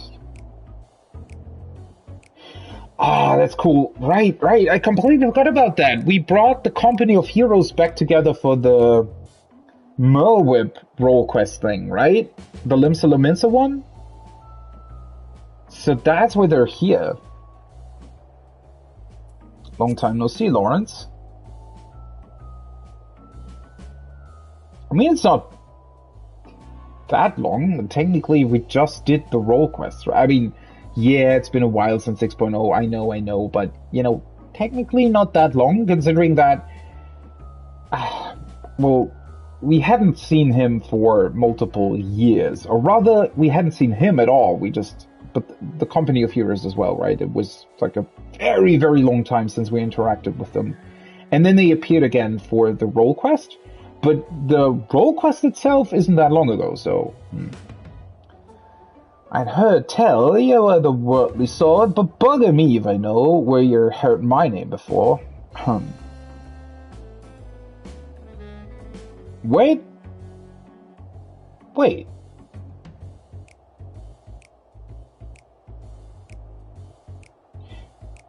Am I missing something? He was part of the Limsa Lominsa role quest, wasn't he? Why would he be surprised by that? I'm just a lowly sword for hire, hoping to fatten my purse with a touch of mercenary work after taking my leave from them, sir. The job sounded simple enough, but, well, sure it wouldn't be here if it were, eh? But you didn't come all this way to hear about me, did ya? Blasphemy you were after is making its nest in the upper reaches of the Tower of Babel. The auxiliary sector, I believe it was. But it wasn't alone. A sizable horde of beasts were circling about like knights protecting the queen. Naturally, we thought to strike from a distance before engaging in earnest, but not a single bullet reached its mark. They were protected by some manner of mystical shroud, as far as I could figure. Without a keen eye for magic, I don't see anyone getting through. By the time we understood the futility of the situation, we'd been spotted. Retreat was our only option. Pains me to say it, but there won't be any brute force in our way through this one. My understanding was that once transformed, these blasphemies are completely devoid of ether. With what energies could it create such a barrier? That's a question, isn't it? First thought was some heretofore unknown technique for conjuring shields. Needless to say, I'm out of my depth when it comes to matters of magic. Which is precisely what I plan to speak with the Elder Cetia when she arrives. If anyone can help us find a way to overcome the blasphemy's protection, sir. In the meantime, could we trouble you to help with the not-so-small matter of people changing into beasts? The blasphemy's horde was large enough when we first found it. Can't afford for more to join its ranks. Very well. We shall reconvene with Lord Artorial and discuss strategy.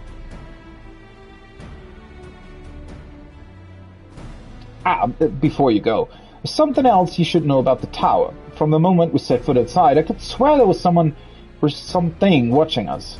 I shrugged it off, thinking it a figment of my imagination, but in hindsight, I'm not so sure.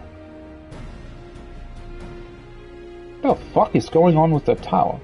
Nothing to worry ourselves about now, but best keep on our guard when we do finally return to the tower, eh?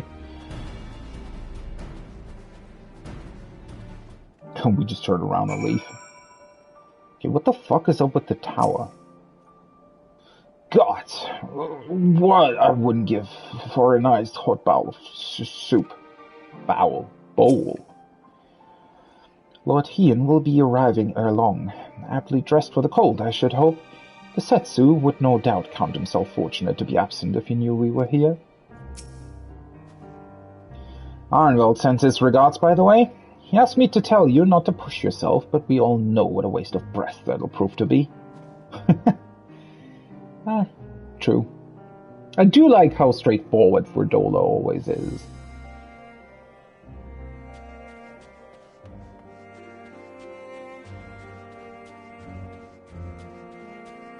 I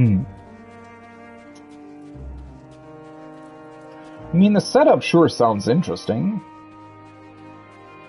Do want to know what's going on. Under normal circumstances, I would never dream of leaving the Elder Cetia aside, but considering the nature of these blasphemies and the calamity they bring, she insisted a representative for Gridania precede her arrival. It would appear their investigation into the recent reports of refugees transforming is well underway. "'Tis good to have you with us, my friend." Indeed. The road before us is not an easy one, and a man of your talents will prove invaluable to our efforts. We but recently returned from reconnaissance, wherein we made a few rather surprising discoveries. First and foremost, we were pleased to discover that no one residing within Camp Broken Glass or Tertium have turned, no doubt thanks to the concerted efforts of Maxima, Alfino, and Alice. However, we have reason to believe those who did turn all hail from Locus Ammonius. You mean Corvus, the Garlean's ancestral home? The very same. When the ill effects of the final days began to manifest there, a number of Garlean refugees from the region sought sanctuary in Garlemald. But the capital was already in ruins when they arrived. They were offered asylum, but many refused and instead chose to fend for themselves on the outskirts of the city. We are of a mind to go and speak with them directly if you would care to join us. Perhaps together we can learn what of their recent circumstances has triggered such terrible change among their people. Right, so Corvus is next to Thavnir, though, right?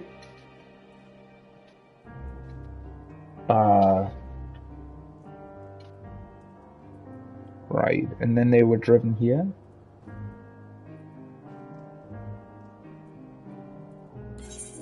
Also, I'm very sorry, but I do need more dark steel. So let me make a very quick trip to Camp Dragonhead. It'll only take like a minute.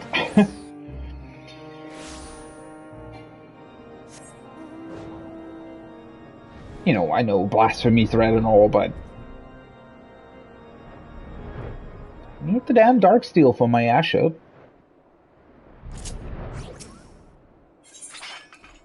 this, and this, and this, and then let's get it.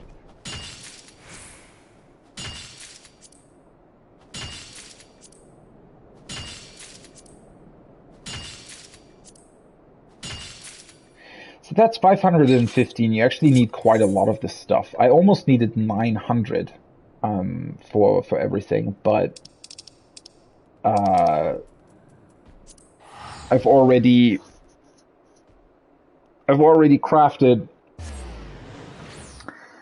with about, I don't know, 200, 250, something like that. So I quote unquote only need like 600 something still.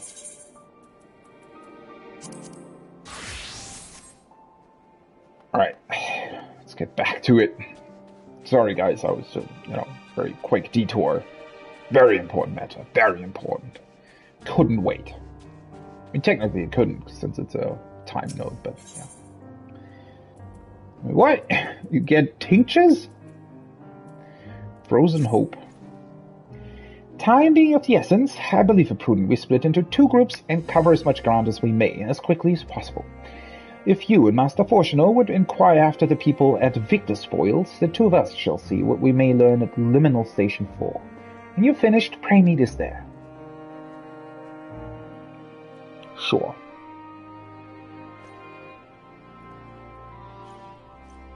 That was a very slow bow.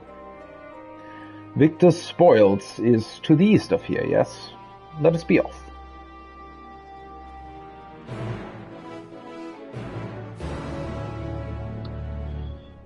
I actually need to look at the map where that was. Oh, right, that's where we first encountered the Garleans. Or Garlean survivors, rather.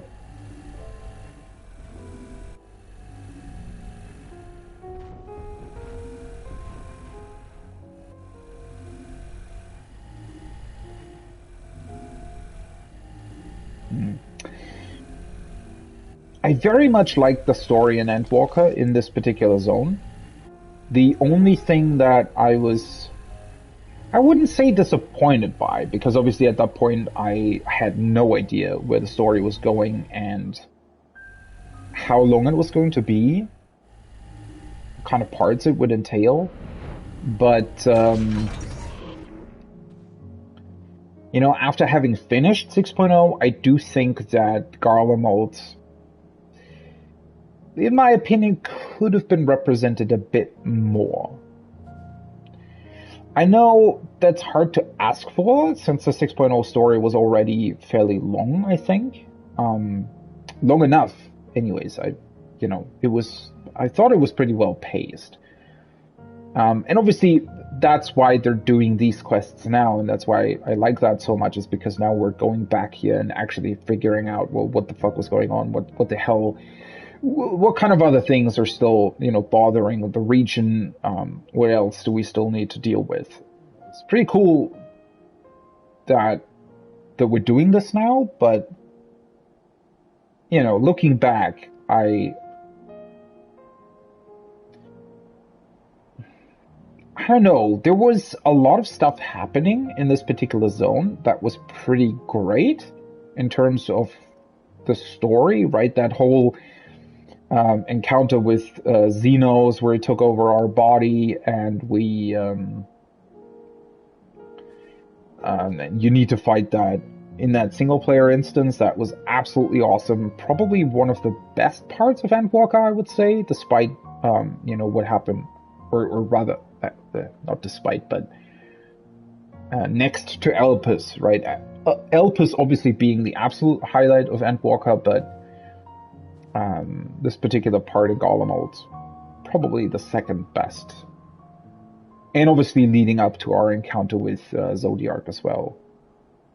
And then also with dealing with what was it? Was it the First Legion? And their leader? That was also pretty great. So yeah, in terms of pacing, this zone worked out quite well, I thought. But that's always a bit of an issue, right? Since they have to sort of design around these zones, around the idea of having 6 zones. Obviously, they have some leeway in terms of how they're pacing the story. Technically, they can make a zone last longer and another zone last shorter, right? And the biggest example of that is probably Azizla in Heavenswood, where they like it's actually a very short zone, even though it's a very important one in terms of quests and how they lead you through it at the end of Heavenswood. But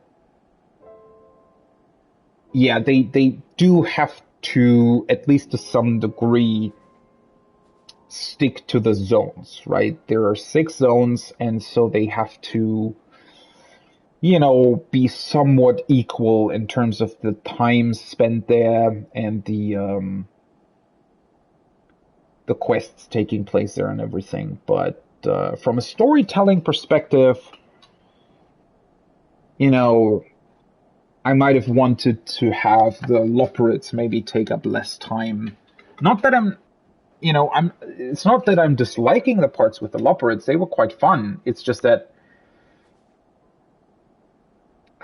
I think overall, if you would write the story completely without any kind of restrictions in terms of zones or number of quests or whatever things, I mean, you need to think about that, right? There's a lot where the story is pretty confined with what they're doing. Not only do you have to have a dungeon at specific intervals, but you also have to have the trials at specific intervals. And then you have the zones as well, and staying within those confinements and making it work is pretty impressive, right? When they're able to pull it off properly. And they are able to pull it off, right? I'm not saying that it's bad or anything. It's just that if you would take sort of the same story and just rewrite it for, let's say, a TV series or, an anime or a book, you would definitely change some of its pacing and maybe even move stuff around a little bit, or make it, in case of a book, or, make it work in parallel or something. And, yeah. In that particular case, I probably would have wanted to have this zone and the story of Garlemald be expanded upon, whereas other parts maybe could have been cut a bit shorter. Something like that. But, oh well, that's what these side quests are for, right? So that's a cool part about it. Thankfully, we get these quests to give us more of the cool stuff, I would say. That they should choose to reside here in the cold, I can but presume they will not be amenable to conversation. Even so, we must not be deterred. Come. Oh boy. Am I looking forward to talk to more Garleans that don't want to talk to us? Because the last time we were here, that wasn't really working out in our favor, was it?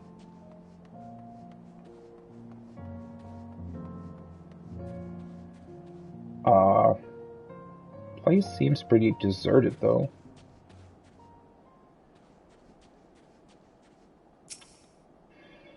Talk? What is there to talk about? We have no home, no future, nothing. This doom spells the end for us all. Yet they're pretty desperate, all right. Come to hear our grievances, have you? It's more than you have time to hear them, I'm sure. We've lost not one but 2 homes. Our loved ones, our livelihood. There's nothing left. I served my time with the military, eh? For what? Lose all my friends? Son, it was not to show for it, but our claim to Locus and Munius. So we thought. Calamity was visited upon us for reasons we know not. And when we thought to flee, it followed on our heels to Garlemald. Ruin and ash at every turn.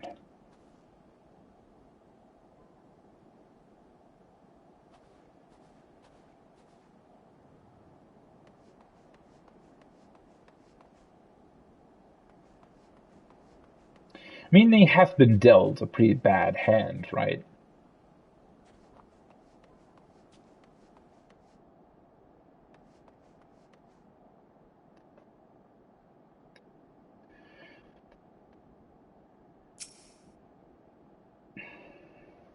can't imagine why you or anyone else would feign interest in our troubles. If you insist.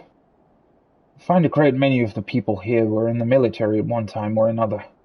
Some retiring with honors and others without. Sadly, I'm one of the latter. Bore one too many scars in battle. Even so, my contributions were enough to warrant leave to move to Locus Ammonius. How do you pronounce that? Amoenus? Amoenus? Amoenus? Amoenus? Amoenus, probably, right?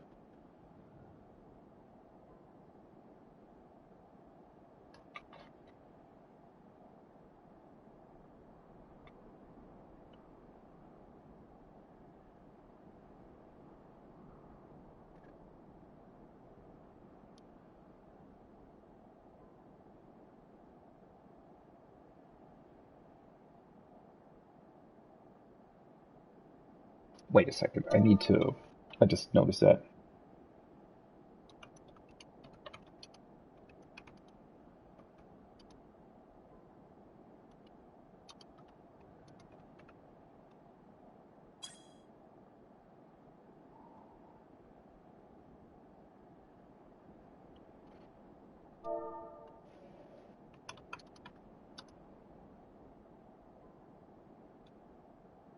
How do you write lose? With double O?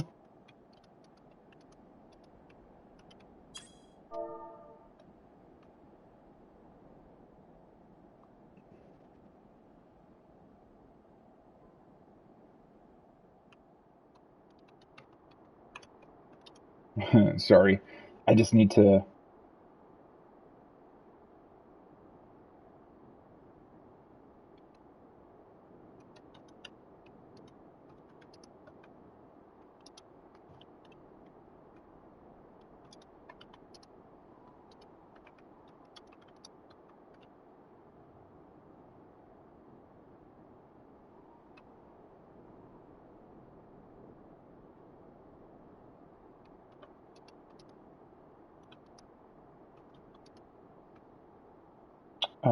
Ba, ba, ba.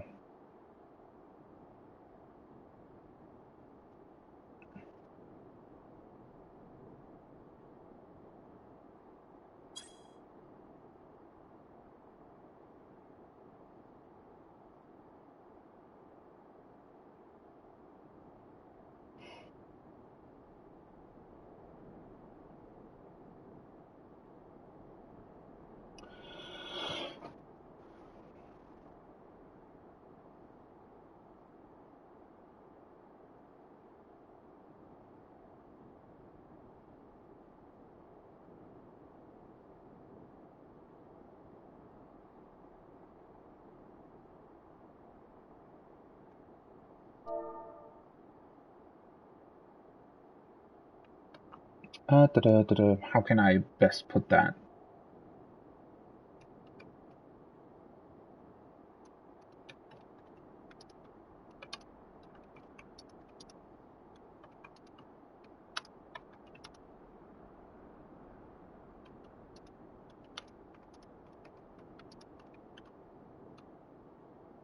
Let's say roughly.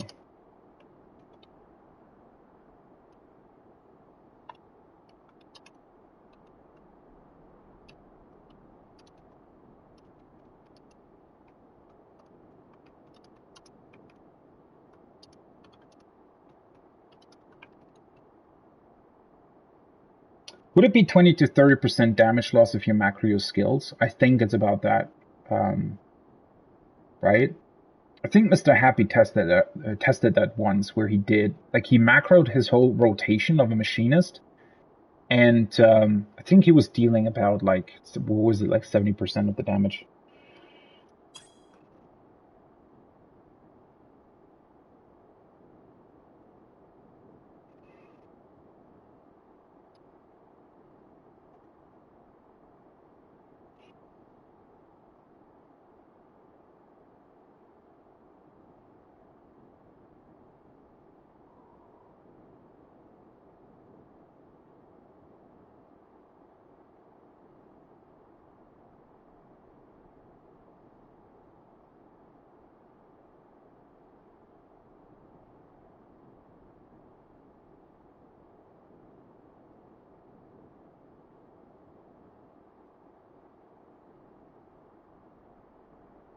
Alright, whatever. I think they know what I'm talking about now.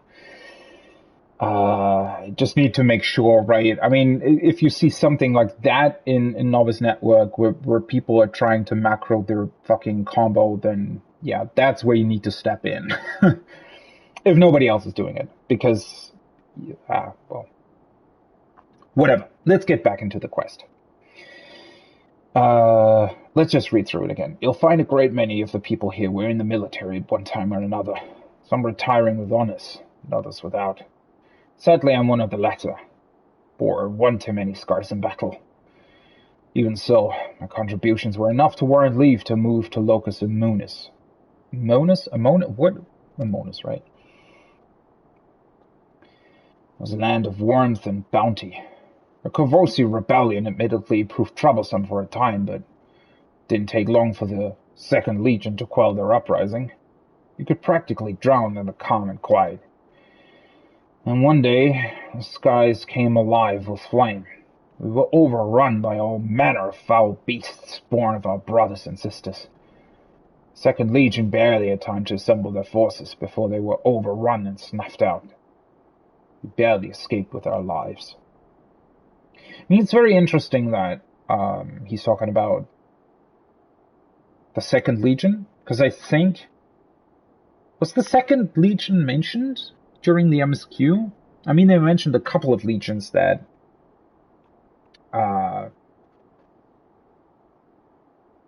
essentially put their weapons down because they lost communications and stuff, right? But I'm not so sure if we also talked about the second.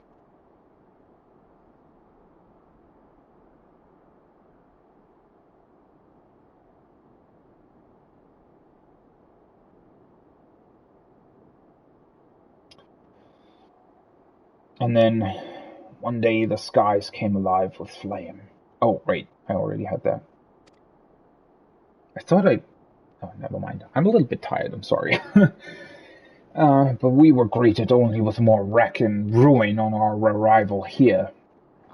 And we've not the strength to take our home back from the Corvosi a second time. There's nothing left for us anywhere. I mean, that is pretty sad, all things considered, right? But then again, I mean, the Garleans also... I mean, I know that sort of their whole argument was that they were driven from their homes first, so they had to take it back, sort of, right?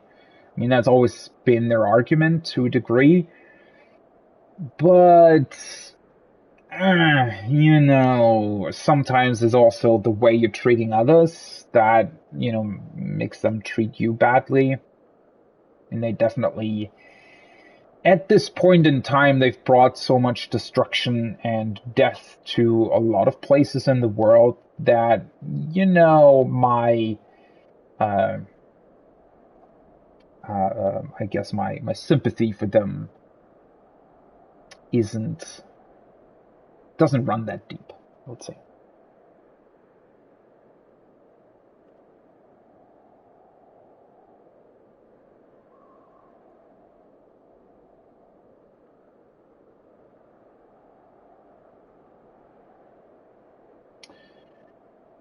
But we were greeted only with one. For fuck's sake. Yeah, I shouldn't. I'm distracted by the Novice Network. I just want to make sure that since I wrote in it, it's, you know. But, oh well. Did you learn aught of how they came to be in such dire straits?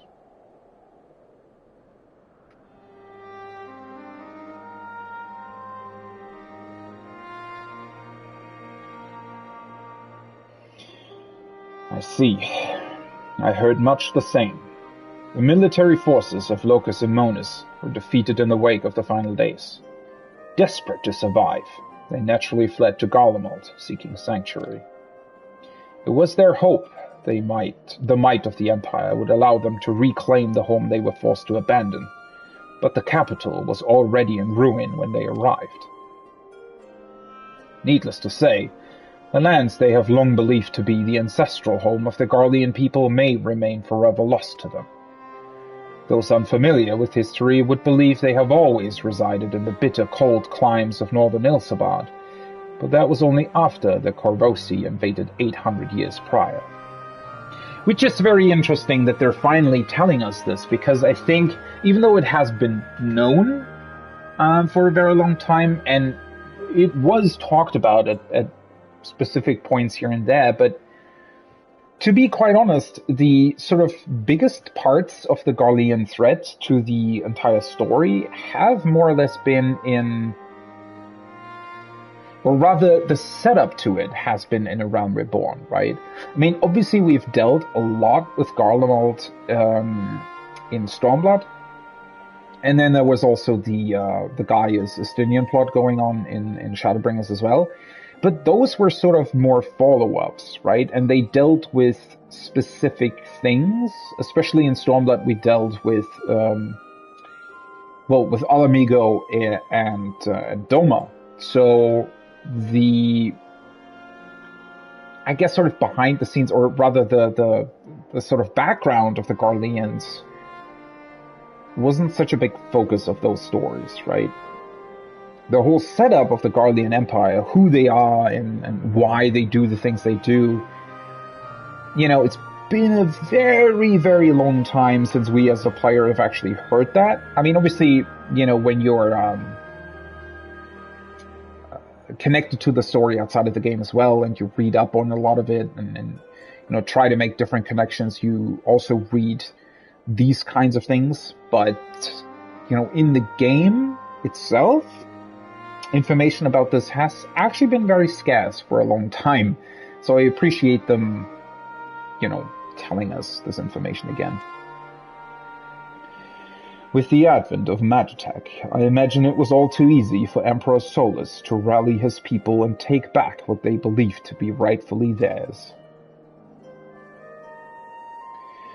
Yet history would tell us true, that the land they call Locus Simonis has been known by other names and served as home to myriad peoples. Indeed, one need only look back to the Allegans' reign in the Third Astral Era to give the lie to Garlean claims of sovereignty. It even had they such ancestral ties to Locus Simonis. Antecedents? I don't know that word. Cannot justify their animosity to foreign peoples. Animosity poorly veiled by delusions of justice, as has been the case for so many nations throughout history.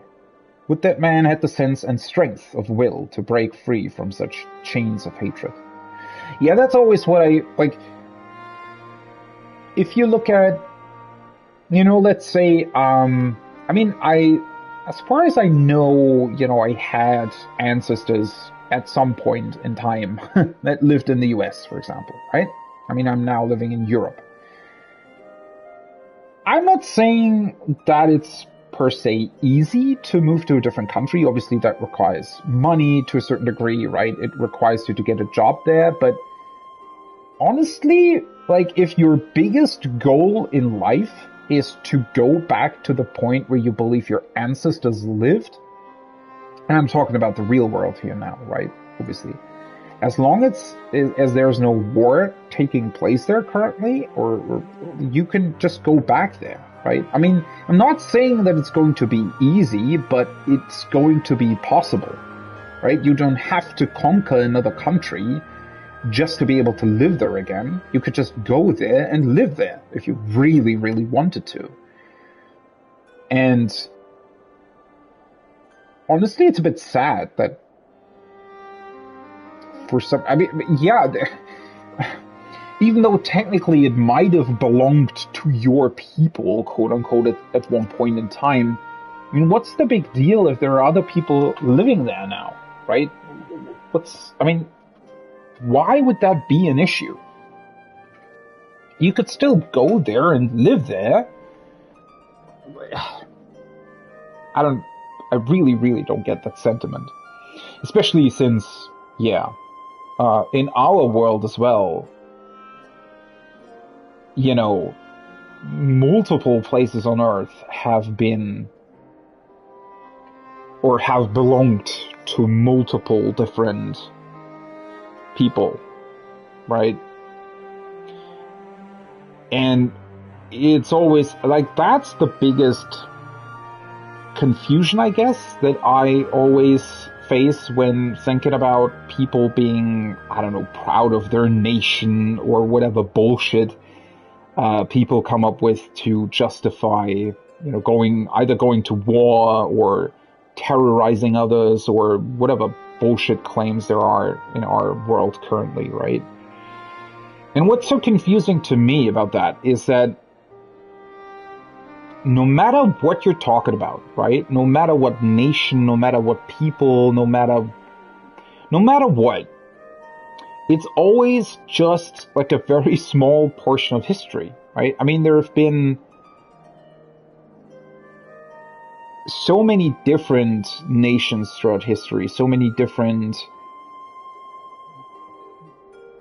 people living in certain places of the earth, that it just seems so stupid to narrow it down to like one specific, I don't know, nation or even race or anything like that, right? It's completely stupid to make that the reason for why you specifically are doing something, right? I mean, obviously you have your culture and you have your, I guess, place that you stem from, right? The people that you, I guess, would call your people. But even that, right? I mean, there are just no solid lines that you would be able to really draw around that, right? I mean, you could, but then there would probably be certain edge cases that just didn't make sense with the way you drew them, and I don't know. Obviously, that's a very large discussion and not one that I want to specifically, elaborate on at this point in time. I find it so unfathomably stupid to restrict yourself to, I don't know, a specific nation or a specific race or a specific people.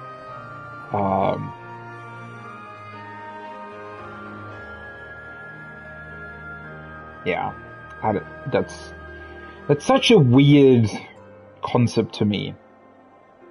Specifically also because you don't really have control over the others, right? I mean, even in smaller communities, let's say, just for the sake of argument, right? Let's say I'm part of like a table tennis club, and let's say 80 other people are also part of that club, right? That's a very, very small number of people compared to a nation, let's say, right? And yet, even in that small instance, there's going to be so many opinions. There are going to be different people, wanting to do, if we're sticking to that example, right, finding sort of common dates for a tournament, let's say, would already be difficult, right? Or agreeing on maybe what kind of marketing tools you would use in order to acquire more members would be very difficult. Agreeing on how to properly instruct children on how to play table tennis might be very difficult, right? I mean, I know it's a very stupid example, but the reason why I'm saying that is because I feel like even on such a very, very small scale, it's already pretty difficult to come to like an agreement in a lot of different cases, right? And so, I guess what I'm trying to say is, if, let's say, you're very proud of your nation or whatever, right? And you take that as a reason to do like horrible things, right? To try and conquer another country, or to, kill other people because they don't belong to your race, right? To do like terrorist attacks or whatever. I just find it incredibly stupid because it is very, very unlikely that the people that think alike to you are really on the same wavelength as you, right? I mean, sort of coming together under a common banner is difficult enough as it is. And I don't know. It's very, very hard to explain what I'm trying to say here without, talking about it for like 30 minutes straight. But I guess my point is just sort of that, it's already very, very difficult to agree with a few people. And so I guess, quote unquote, sticking your head out for like a nation or a race or whatever stupid fuck you can come up with, it's just dumb, because it's very unlikely that other people are even going to agree with you, right? Even if they're doing the same thing, even if, let's say, a group of Nazis is attacking the same whatever stupid stuff they come up with, right?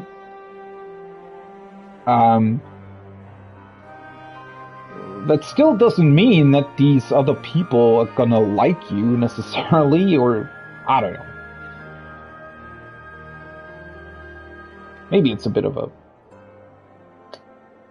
difficult example that I've chosen here, but yeah, it's just such a dumb concept to me, honestly. But I guess that's humans for you, right? We're not the smartest, even though we sometimes think we are, unfortunately. Let's get back to it. Animosity poorly veiled by delusions of justice, as has been the case for so many nations throughout history. Would that man had the sense and strength of will to break free from such chains of hatred. Yeah. Help! Someone help! They've turned! Another monster, quickly! We haven't a moment to lose. Yeah, they do seem pretty desperate, though.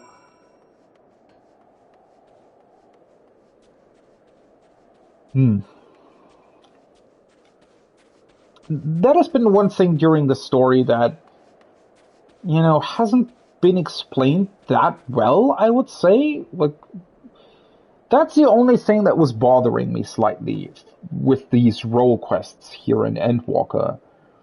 The fact that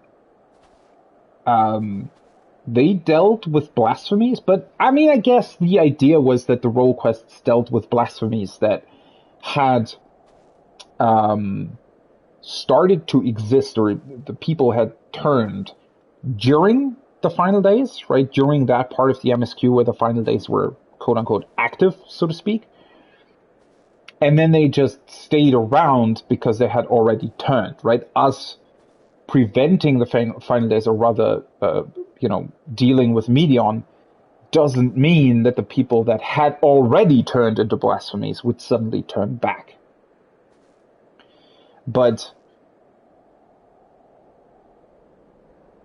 the fact that people could still turn, even though the dynamis threat of Meteon was quelled, that was a bit strange to me. I felt like that sort of logical leap didn't really work as well. One of my mates seemed unwell, so I thought to come over and look in on him. Next thing I knew, he... No one appears to be injured. Did he not attack? He just walked off in the direction of the tower, in a daze, as if it was calling to him. He could not have gone far. If you would go after him, I will remain here and see that all are accounted for. What the hell is going on with the tower? I wonder. Since we dealt with anima, right? Unless some sort of residual, I don't know, thing remained of anima? Or maybe it's just some sort of weird technology that still remains? Since they used the radios originally, right, to sort of try and control people. What the fuck is that thing? Oh. Yeah. Now it makes more sense. It kind of looked weak to me at first.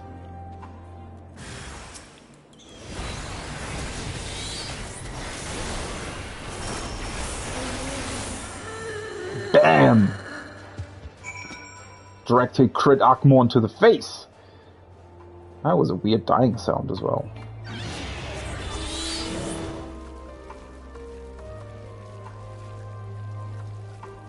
But yeah, I am wondering what the tower is doing to these people. Or maybe somebody's trying to misuse some sort of weird technology that they still had in the tower or something. The beast is slain then.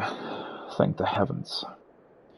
For a blessing, no others have turned, and the measure of calm has been restored, if only for the moment. Witnesses were able to offer a clue as to the source of the transformation. They claim the afflicted was listening to this radio. Ah, okay. So the, somehow the radio still, I guess, emits potentially, synthetic waves that produce the same problem or influence that Medion was able to produce, right? At least it seems like that's the case. Even now, it continues to play the same cryptic message.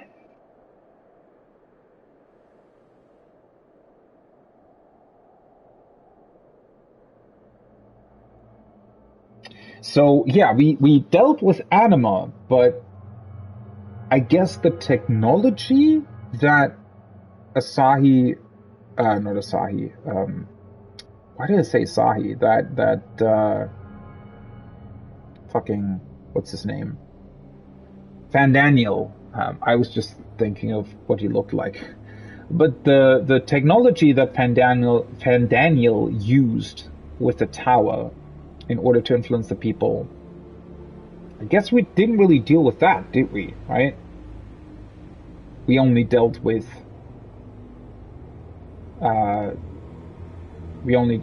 the threat itself. And I mean, Anima also was sort of artificially created, right? If I understood that right. Empire, no more. Never again. Rise, ashes. Though distorted by radio static, you could hear a voice saying, "The Empire is no more. Never again shall it rise from the ashes." Oh, but somebody changed the message. No, wait, they didn't. I'm an idiot. That was the whole point, right? Wasn't that exactly what Van Daniel was saying? That us killing Anima pretty much released a message to everybody that they had to, well, I don't know, wreak havoc? I mean, that was sort of the conclusion to the cutscene after the dungeon here, right? While we went off to the moon, people here were still subjected to this, more or less.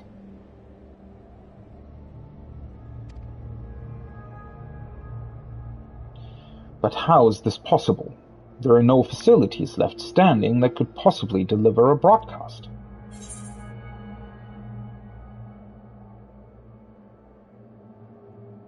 Yeah, the last time this happened, the signal came from the Tower of Bavia. Somehow I had assumed that the people that we left behind that didn't went to the moon with us dealt with all of this, but I guess they didn't really actually turn off the original signal? Possibly? Because, I mean, yes, we did defeat anima, but the reason anima existed in the first place was because people were sort of creating it as a primal, well, essentially the same way that we've always had to deal with primals, right? And so, the same way people can resummon primals, I guess they could also resummon anima, given resources. I guess the one sort of limiting factor on primal summoning was always that they needed ether. They needed ether crystals to be summoned, right? And in this particular instance, the Tower of Babel was collecting ether from the other towers throughout the world to get enough ether to destroy Heidelin Seal on the moon. Though some of the ether was also used to create and control anima.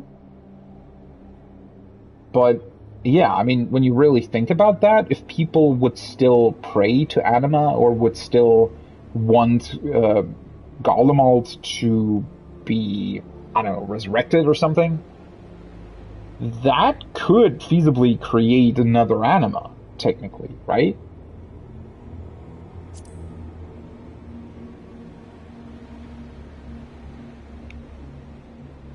Be that as it may, anima is no more, and the Tower of Babel has fallen into disrepair, by your hand, no less. Yeah, but did it really, though? I mean...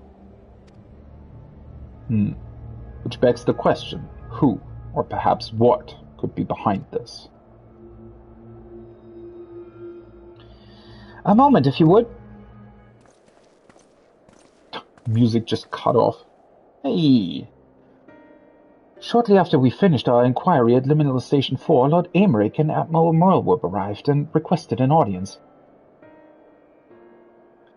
Apologies for our late arrival. Knowing firsthand the devastation of which blasphemies are capable, I discussed the matter with the Admiral, and we were of one mind that the situation warranted our immediate presence. Is it safe to presume a representative of the survey team has already arrived? Indeed I have. Thank you for coming all this way on such short notice. Recent events here at the camp have proved most enlightening.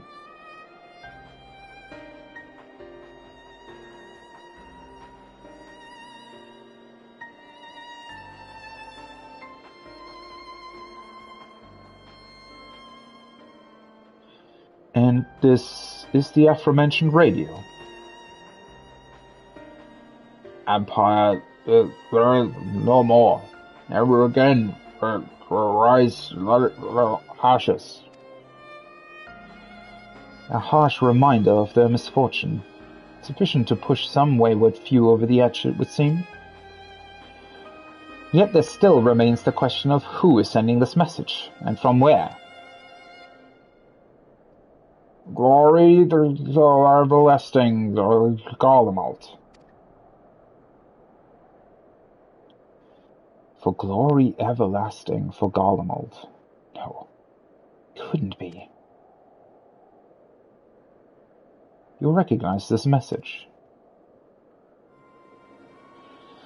A mantra often spoken by Lord Nerva. Anyone who lived in the provinces under his authority could scarcely forget those words.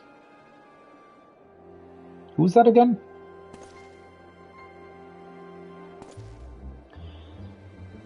He sought to claim the throne after the assassination of Emperor Varus, did he not?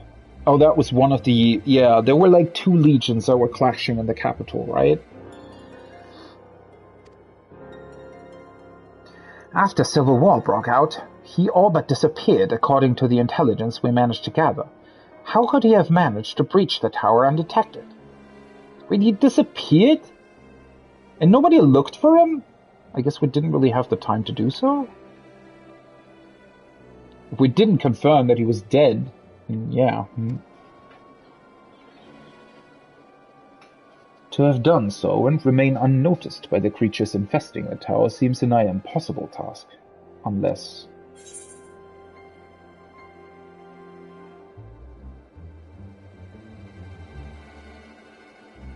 Unless Nerver himself turned into one of them?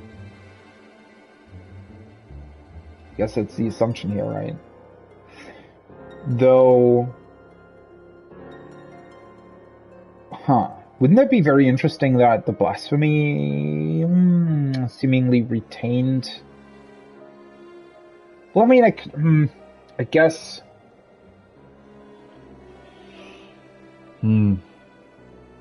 Guess the blasphemy could still theoretically influence radios like this? Potentially? Do you think the voice on the radio is the blasphemy? I mean, it's essentially both the same question, aren't they? I do. And as it was with Anima, these radios are somehow attuned to whatever signal it emits from the tower. What's more, I believe the true identity of the blasphemy is Nerva. Robbed of the throne and forced to watch the empire he longed to command crumble before his very eyes, if such loss did not drive him to the same fate as Quintus, the despair he felt no doubt overcame and turned him. It's actually pretty cool, though. I like the idea of this as a sort of story concept, because it does make sense, doesn't it? Quintus literally killed himself because he couldn't face, you know, the, I guess, destruction and ultimate, what's the word? Well, the fact that the Empire doesn't exist anymore, right? He couldn't face that, and so he killed himself. And you would think that Nerva would think very much along the same lines, but maybe for whatever reason didn't kill himself. Maybe he didn't want to, maybe he still had hope that he could achieve something, but he was also desperate, and then therefore might have turned into a blasphemy. It's pretty interesting. Nervous delusions of grandeur aside, the Garleans' plight sounds not unlike the Sahagin, desperate to preserve their spawning grounds. Indeed, though unscrupulous by any measure, the Garleans found solidarity in their ideology, as did the people of Ishgard in the church. Adrift without home or purpose, it is all too easy for despair to take hold. Would that a remedy were as simple as offering them land as we did the Sahagin? In all likelihood, the Garleans would refuse to settle for aught less than what they believe to be their ancestral homeland of Locus Amonis, a claim the Corvosi would readily take arms to denounce. We would do well not to further fan the flames of animosity twixt them. I mean, honestly, if we help the Garleans build up Garlemald again, then there is no... I mean, yes, this land is, you know, cold and maybe not that great compared to other stretches of land, but, you know, it's still their home to a degree, so helping them rebuild it would potentially, you know, quell any future threat. And perhaps, at the very least, we can offer them peace of mind, and a means to regain some semblance of stability in their lives. To offer them true comfort and stability, Garlemald must be rebuilt. Yeah. By no means an easy solution, but perhaps the only one worthy of pursuit.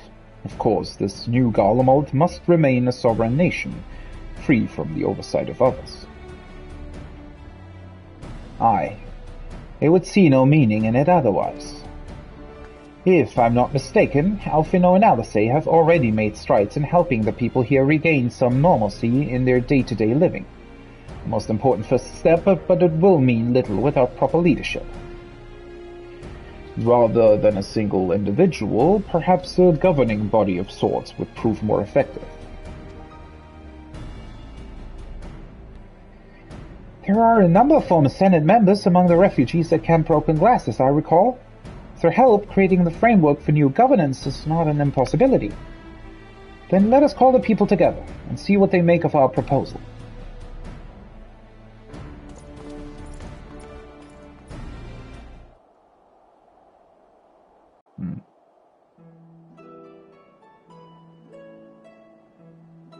Wait, why are we calling them here? I thought we were going back to the camp.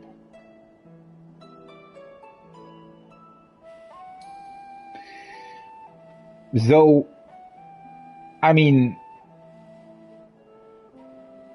I don't have anything against the idea. Obviously, you know, sort of, how do you call that? I guess the idea itself has the right sort of spirit, but at the end of the day, it would still be an idea that comes from us to them. So, I mean, not only do they ultimately still have to decide on it themselves, you know, it might feel in this particular case like we're trying to sort of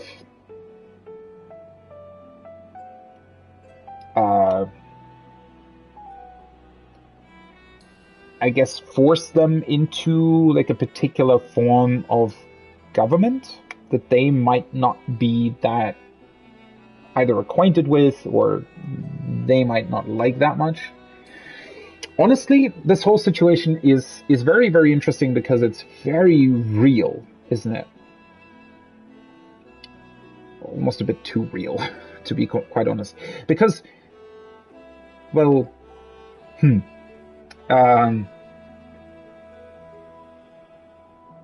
well, I mean, it is Final Fantasy XIV, so I would assume that ultimately there's going to be a happy end here, but at the same time, you know, especially with what's going on in the world right now, or has been going on for, you know, for all throughout history, actually, sometimes it's actually hard to believe that something like this would be possible, right? I mean, yes, it is. I mean, there are definitely, thankfully, there are examples in actual history as well that things like this have worked, right? That they have had a happy end in a way. But yeah, sadly, I think sort of the track record of humanity and nations dealing with this is not that great overall, right?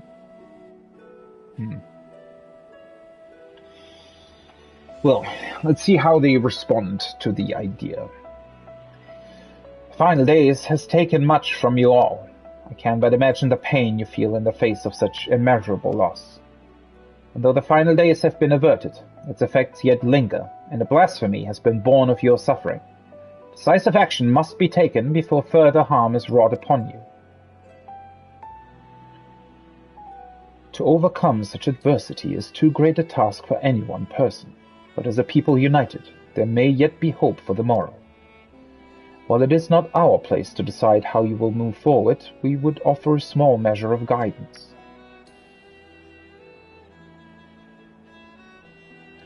We were told a number of former members of your Senate yet remain among you. Would you be amenable to an interim government led by these individuals until such time as Garlemald can be rebuilt?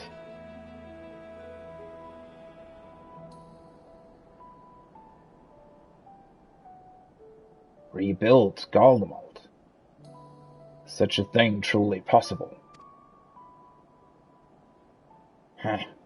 Even if we do cobble together some governing council, they won't be making anything of that pile of ash we dare call Garlemald. There's no going back to Locus Immonis either. Wreck and ruin. Those are our only options.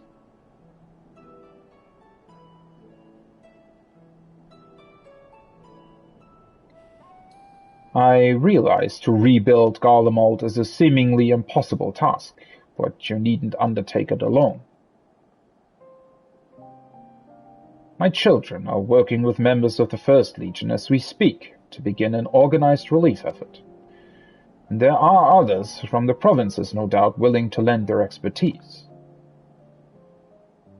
You need but ask, not as would-be conquerors, but as brothers and sisters of the Star, and others will heed your call. you should still see no merit in the rebuilding of Garlemald, then I would instead offer you residency in Sharlayan. I promise you will be welcomed with open arms. Wow. Did you actually talk to the forum about that? I don't...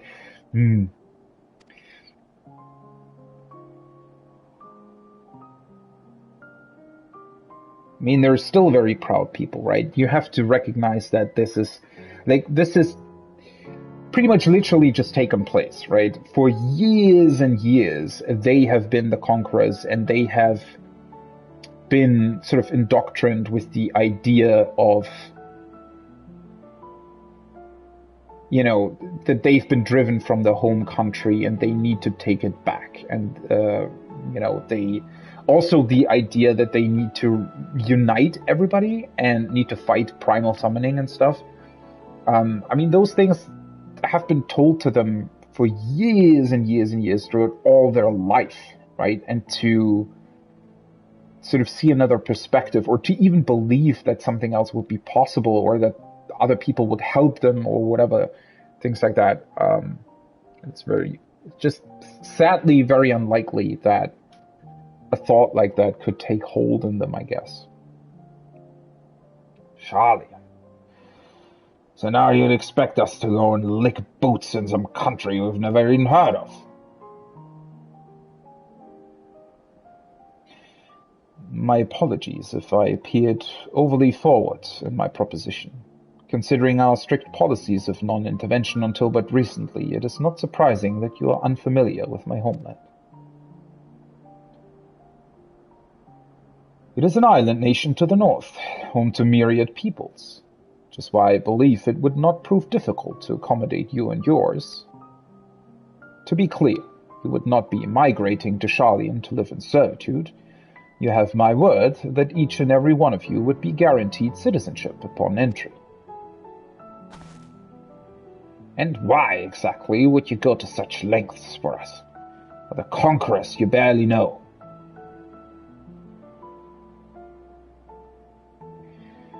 Sharlayan was long aware of the coming doom that would be the final days, and so we were preparing to evacuate the Star, taking as many people and resources as our stores would allow.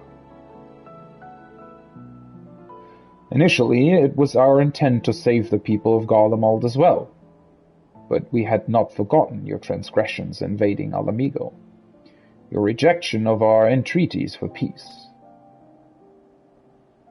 After a great deal of deliberation, it was decided that we would forego an invitation to Garlemald, a determination made with great trepidation.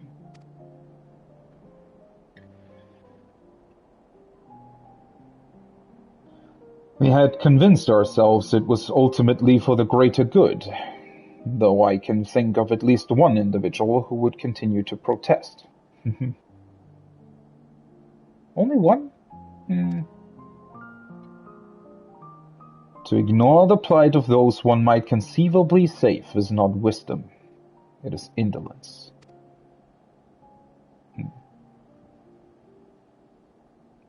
Yeah, those words really hit him, didn't they?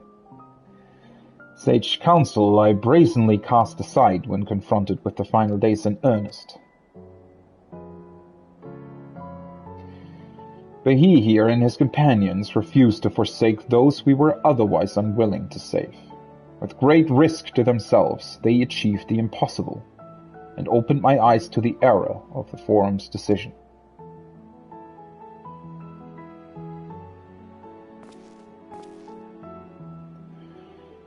If all other roads lead to ruin regardless, perhaps we should at least consider it.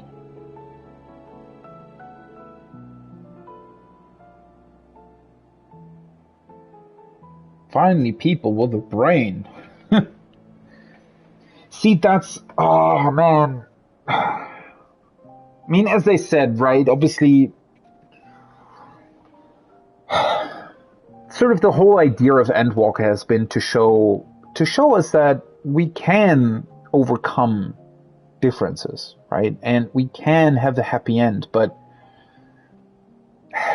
Honestly, it's almost frustrating to see this, right? Because it's so easy.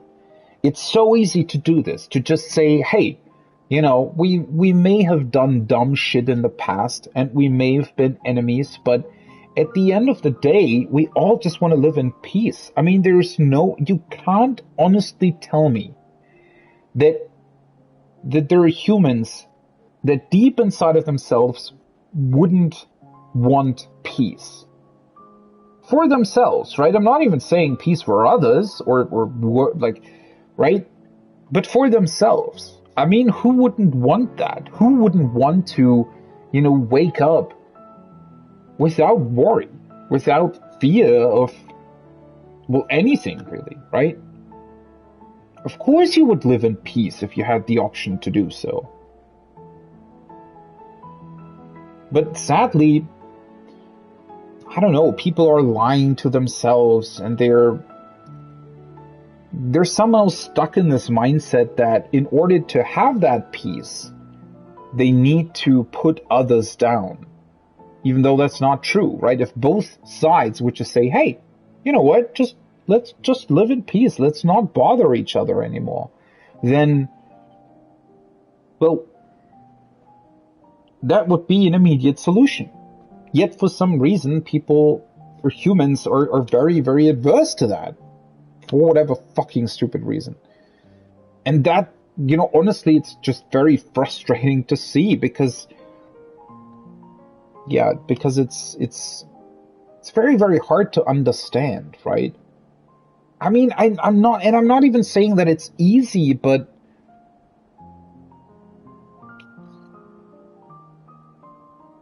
I don't know. I just don't get it.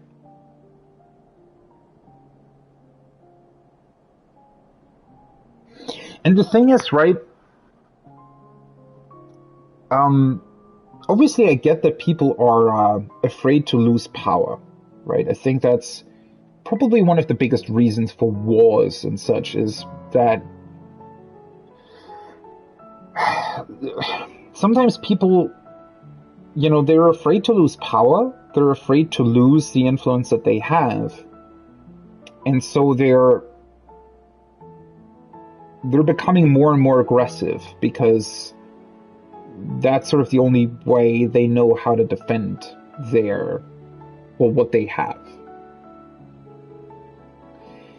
But honestly, at the end of the day, right, if I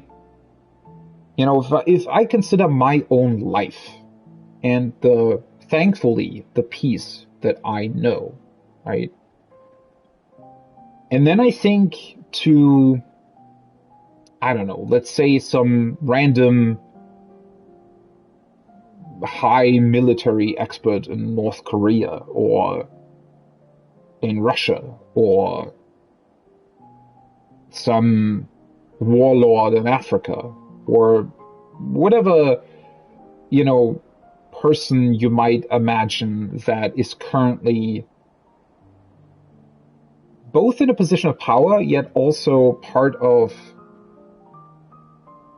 not necessarily even a nation, but part of something that wants to rule over others or wants to inflict some sort of strict rule on their citizens or their circle of influence or whatever, right? And I try to imagine their lives, right? I try to imagine how they're living their life and the sort of day-to-day tasks that they have to deal with. And honestly, that's not a life that I would like to lead, right? Or like to live. Because, I mean, the enjoyments in my life, they are, I don't know, playing video games, right? Or reading a good book, enjoying the outside nature, talking to people, right? Laughing, just the normal sort of joys of life that you get. And I don't think those people have many of these, to be quite honest. If I imagine their lives, I think I'm a lot happier than them, to be honest. By a pretty big margin, I would think as well. And so that just makes me frustrated to no end, that I'm pretty sure I, with having accomplished, well, not that much in life, and just overall being, I don't know, some random average person, the fact that I think I'm probably happier than all of them combined, even though I haven't really done anything to be really happy about, but, I don't know, that makes me incredibly frustrated in a way, and sad as well, because, yeah, I just, like, why are they doing the things they do? Why do they feel this need to, yeah, I honestly don't know, to feel more powerful, become more powerful, defend their power? I like, why? I wouldn't even bother with that, right? I couldn't care less about being powerful. Like, why would I? That's such a hassle, right? I mean, think about all the stuff that they potentially have to do. I don't even want to, like, some weird average random military dude in North Korea probably has, I don't know, has to work like 12 hours a day. Probably. I mean, I don't know, obviously, but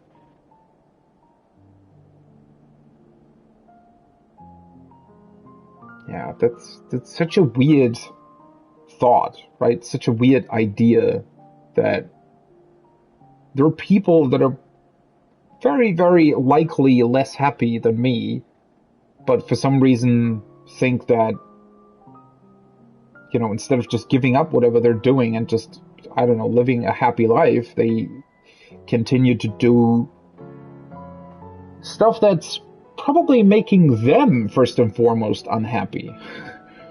That is, it's such a weird thought, right? But, yeah. And then you see a scene like this, where it's literally just a couple of sentences being spoken, a couple of people actually thinking and coming to the conclusion, wait a second. If we just, say yes, or if we just, change our minds a little bit, we can just live in peace. Be done with it, right? Oh, fuck's sakes. But can't people be like this more often? Then it would be my pleasure to invite you all to Camp Broken Glass, where you shall have warm food and beds both.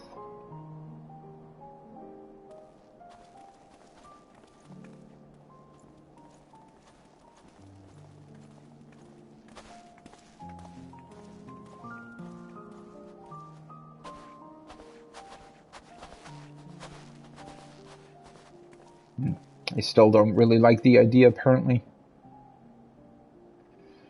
Admiral Mulweb and I shall speak with Maxima and the others, and consider how best to assist the Garleans moving forward. Should we broach the subject of the blasphemy, however, we will not hesitate to call upon you.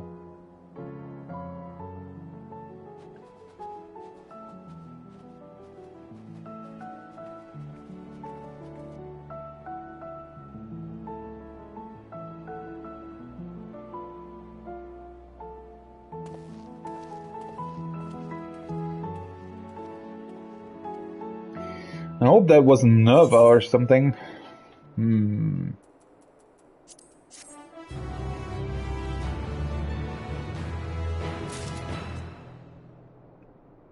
hello. It's a new PvP armor, right? Oh, that looks awesome, especially with, is that like the, what weapon is that? Is that the PvP weapon? Take a look. Kinna Blade? Huh. Looks pretty awesome. Misguided Few. With the Gaulians' hearts at ease, the likelihood of others turning has greatly diminished. That said, it is no cause for us to grow complacent. We must needs find a way to overcome the blasphemy's protective warding. If I understand correctly, a blasphemy's behavior is oftentimes influenced by the memories and emotions of their originator, in which case it would be prudent to learn more of the man who birthed this monstrosity. How fortuitous, then, that a number of soldiers from the Third Legion are in our custody. For mercy, their tempering was not so severe as to be beyond our ability to heal them. They are presently being treated at Camp Broken Glass. Perhaps the camp's intelligence officer can tell us who among them knows aught of Nerva's whereabouts.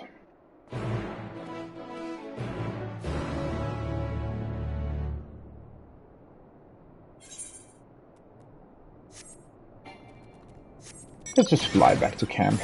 I always enjoy sort of riding through the zones a little bit. I like this sort of blue glow of the ice over here as well.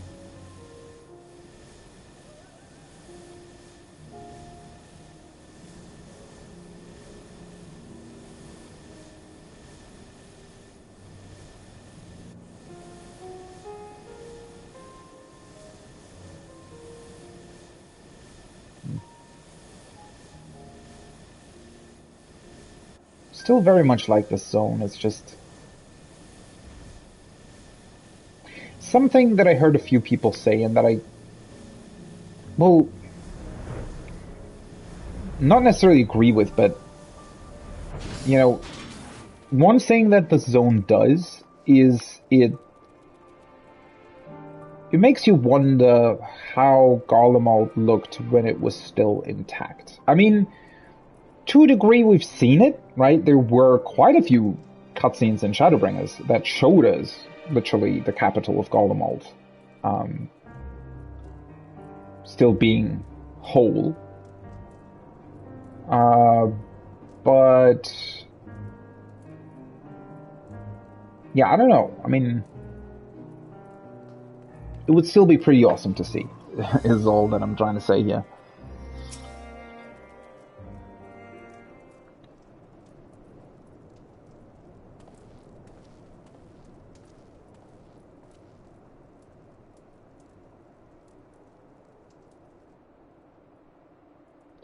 I see. Perhaps it'd be best if you speak with Virgilia, the Gatus of the Third Legion. Oh, right, we fought her when we came here, right? She's still on the mend, but the chirurgeons are in like to oppose a brief conversation. If you would wait here a moment. It's actually quite interesting how many sort of important people of the Garleans we now more or less have in our care, right?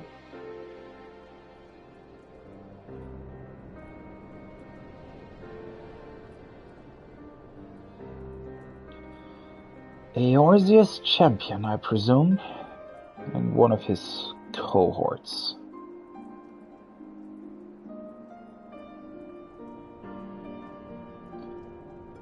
What business have you with me? Elsebard is faced with imminent crisis, and we believe the knowledge you bear may be key in stopping it.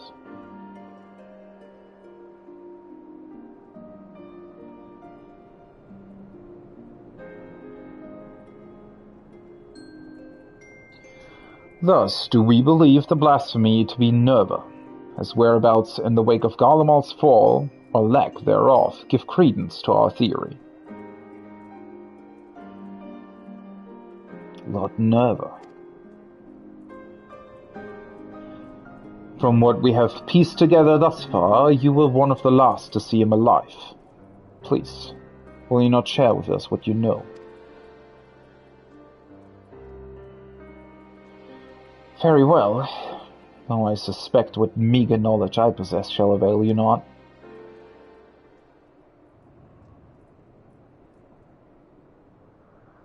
I last spoke with Lord Nerva shortly after the warring with the First Legion began.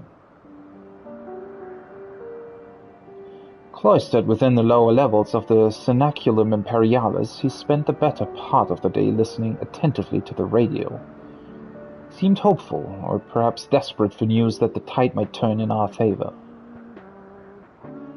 Next day I left for the front line. It was there I heard a terrible noise, which I assumed came from the Tower of Babel. And darkness took me, and I remember naught after that. I was told the radios protected those close to them from the effects of the tower, in which case Lord Nerva would have remained unaffected. But he has ever been devoted to Garlemald. For glory everlasting, he would say.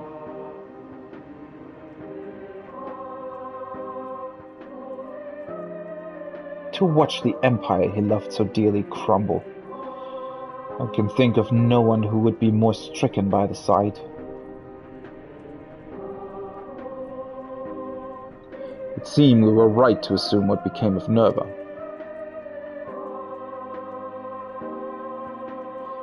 And it does not surprise me the beast would choose to make its nest within the Tower of Babel. It stands atop the remains of the imperial palace, and the throne he revered so highly. But the Empire is no more, and Lord Nerva apparently is no longer the man he once was. He deserves to be laid to rest, together with his dreams of glory. We will fell the beast, you have my word.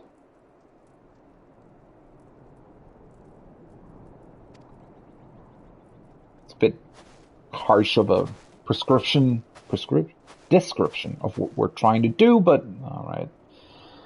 Apologies for the interruption. Connie Senna has arrived and we're ready to depart. It is good to see you. I have spoken with Lawrence of the ward protecting the blasphemy, and I am quite confident some manner of ether-based magic bars our path. If I may be so bold, Elder Seetsia, we reached the same conclusion initially, but that simply is not possible. These creatures born of the final days are devoid of ether. As such, they would be unable to produce such a barrier in a manner to which we are accustomed. Do you suppose it possible they manipulated dynamis to achieve a similar effect? I too thought to dismiss the notion of a barrier fueled by ether. That is, until I stepped foot here in Garlemald. Even now I can sense streams of ether flowing toward the tower. Oh, so they haven't entirely ceased, I presume. Even though we've gotten rid of the other towers, they... Well, yeah, I guess that won't make sense, right? Considering that, well, the other towers did funnel ether towards this one, but I guess some residual ether would still... I mean, think of it if you, let's say, introduced some sort of wave machine, right? Or some sort of...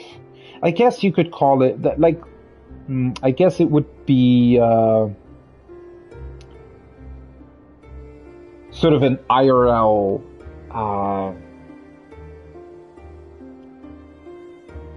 a similar thing in IRL would be something either radioactive or some radio wave as well. So if you produce some sort of electromagnetic wave, even if you shut off what originally produced it, the wave will still be there, right? It will still travel. And so I guess we could think of this sort of working the same way, where the towers maybe disappeared, but there was still ether flowing to this tower, right? So it's still doing that in a way, even though the original towers that produced the waves of ether are gone. Also, this tower still exists. The smaller ones we got rid of, but this tower still exists, and it's built in a way where it receives large quantities of ether, or ether energy rather, right? So just the pure fact that the tower still exists and is still standing probably means that it'll draw at least a certain amount of ether towards itself, right? Its purpose was, after all, to harvest reserves of energy sufficient to reach the moon. Even if one was incapable of manipulating ether directly, it stands to reason control of the tower would alleviate such a need. 'Tis merely conjecture, of course. I cannot say for certain until I have examined the currents with mine own eyes. Might I ask you to accompany us?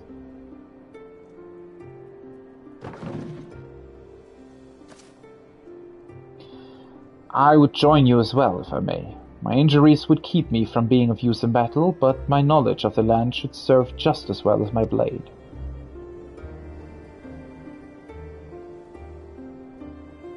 I would not be opposed to your company, but it is not my decision to make. She may go, so long as she remains under watch by you and the others. Very good. Might I suggest we begin with Regio Urbanissima?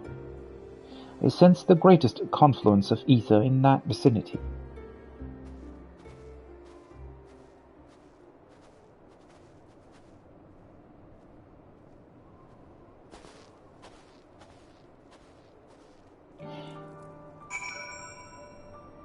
Seems somewhat, I don't know, strange that whoever's watching us wouldn't be seen by anyone. So maybe it's not Nova, actually.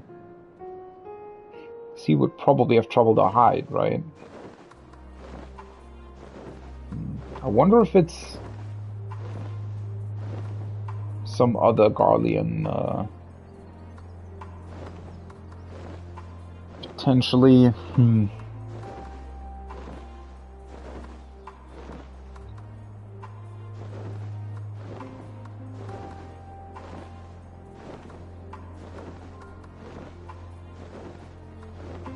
This whole place still looks pretty impressive to me, honestly. And yeah, it's destroyed, but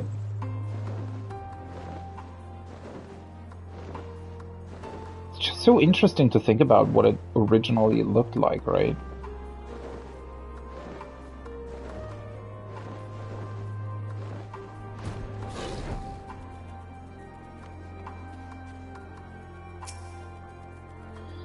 Heard word that Alden should be arriving before long.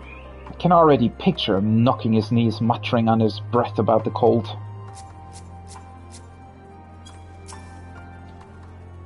I will never understand how anyone could grow accustomed to such cold climes. Part of me does not wish to believe this blasphemies Lord Nerva, that I failed to protect him. Yet...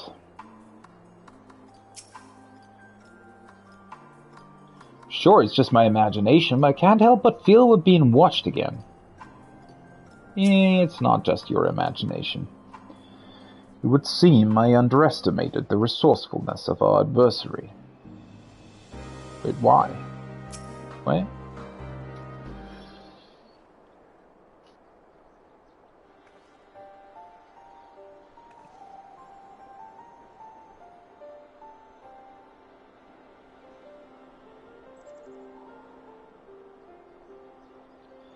As I thought, the ether stream here flows toward the tower, as do all others in this region, no doubt.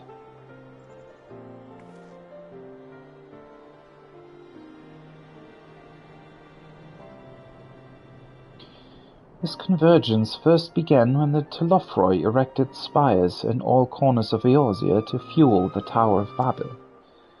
But once destroyed, this divergence of ether should have ceased.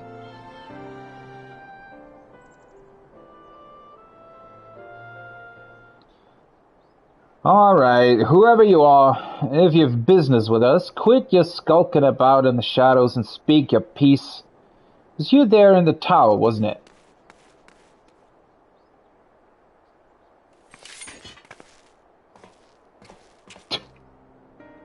Are you kidding me? It's actually Nero? I mean, I recognized the boots, but I didn't think it was him. I thought it was just, oh yeah, they're Garlean boots, because Nero wears them. Why didn't you just, why are you hiding? If you've got something to say to us, just say it. I mean, my, you're sharper than you look. Huh. It's pretty awesome that they're bringing him back, though. I recognize you. Nero, yes. Why are you following us? Now, how do you slip away from Sid, anyways? Who said I'm following you? Being a native of Garlemald, does it not stand to reason I might be inclined to come and see what has become of my home? I know not what you're scheming, but we've no time to entertain your games. Perhaps Master Garland would make better company for you. Spare me. I am a man of great ambition and greater intellect, far beyond the scope of anything Garland could hope to achieve. He still keeps his head in the clouds, while I would set my sights on the stars beyond.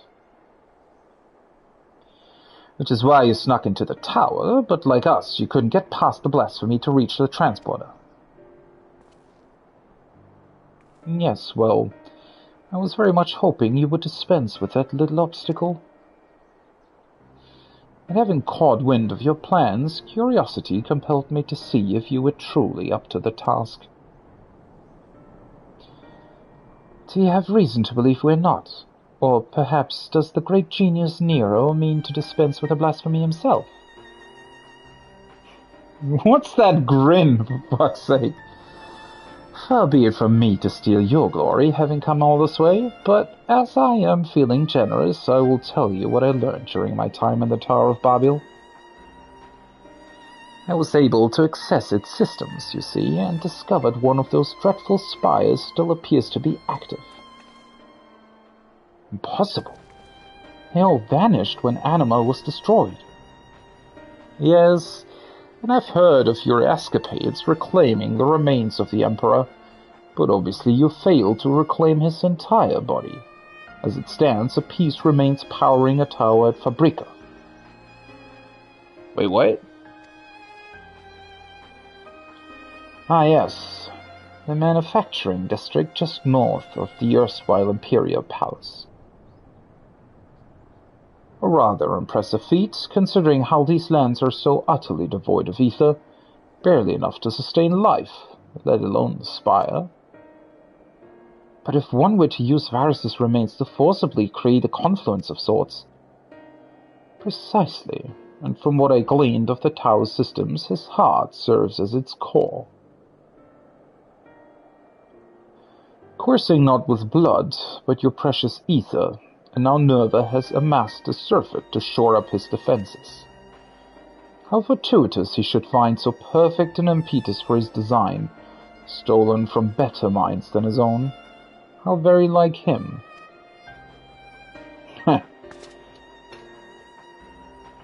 Oh, did I say that aloud?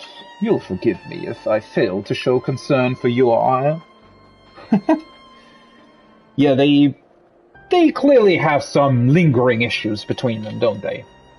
Wait, Nero was part of the 14th Legion, technically, right? Gaius' Legion? I actually don't remember what he was precisely.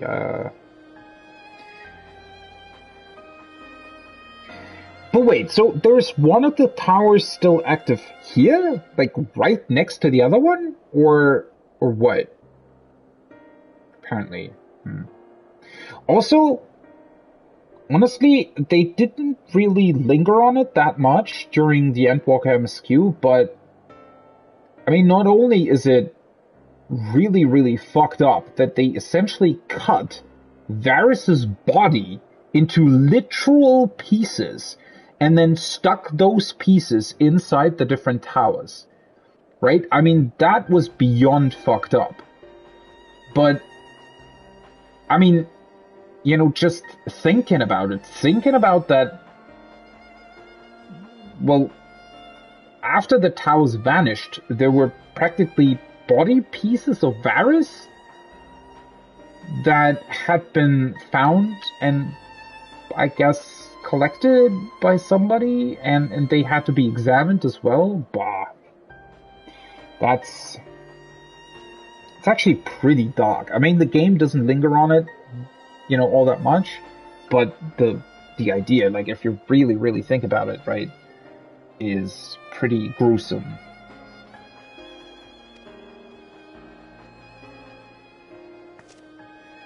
If what you say is true, these lands could never hope to recover from such a paucity of life energies. We must hurry and find Varys' heart, to both spare the land this wanton harvesting and deny the blasphemy the source of its protection. Are we to presume you have any intention of aiding us? As I said, I've no intention of stealing your glory, though I fear victory may soon slip through your fingers if you do not act quickly. The Tower of Babel was designed specifically for Anima to serve as its core. Nerva forcing himself upon the system has caused it to grow increasingly unstable. If my calculations are correct, and they always are, it will not be long before his presence triggers a system meltdown. The resulting explosion will destroy whatever tenuous streams of ether breathe life into the lands of Garlemald. But more importantly, we will lose our only means of reaching the moon. The heavens forever denied my genius. How so very unfortunate. In any event, 'twould seem time was of the essence. That's all well and good, but even if we know which district to search, finding the heart will be like looking for a needle in a bloody haystack. Actually, I may know where we can start. It's all rather hazy, but I still have vague recollections of my time serving Anima when I was enthralled. We were commanded to erect some manner of facility tucked away in a corner of Fabrica. I remember not what it was for, but it's as good a place as any to begin our search.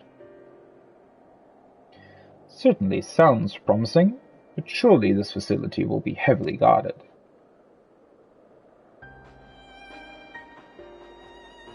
And maybe it'd be for the best to divide our forces. If it's just the four of us, it shouldn't prove too difficult to sneak inside and find the heart. Meanwhile, our main force can stay ready to storm the Tower of Babel when the barrier gives out. Be safe.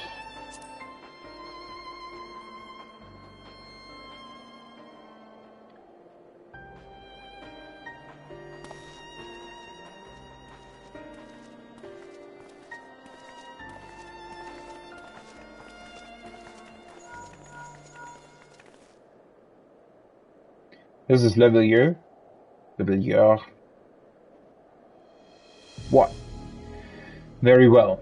We shall return at once. A number of Garleans have left camp for the Tower of Babel.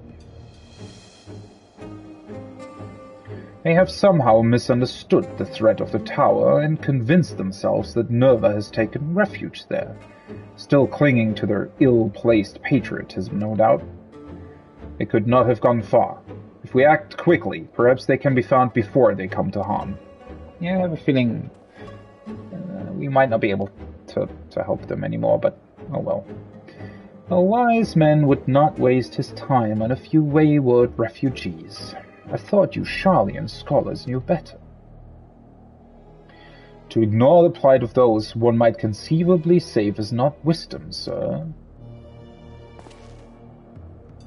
If it's all the same to you, I would join you. I will return to camp and begin preparations for our assault on the tower.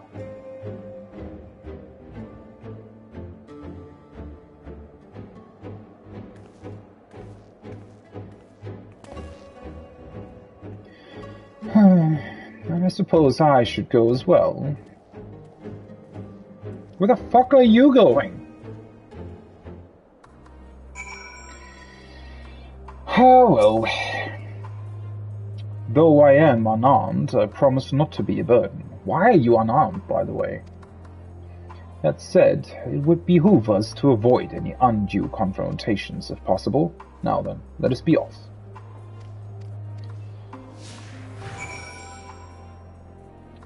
Where the hell are we supposed to go?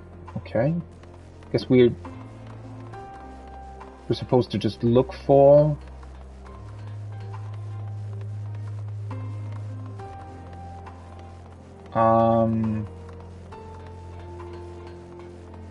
what kind of potential thing they've placed here?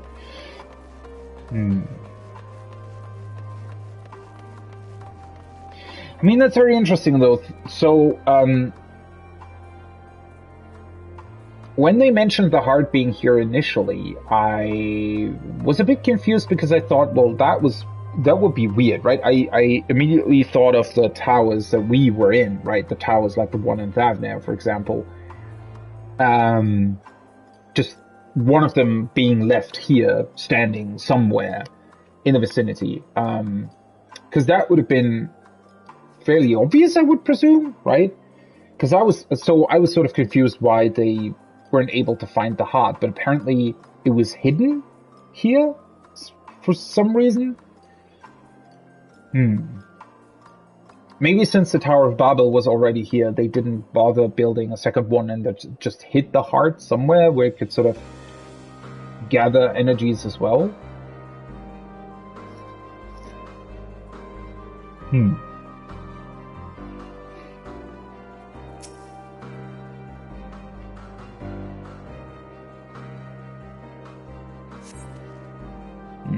No trace of them here. Let us keep searching.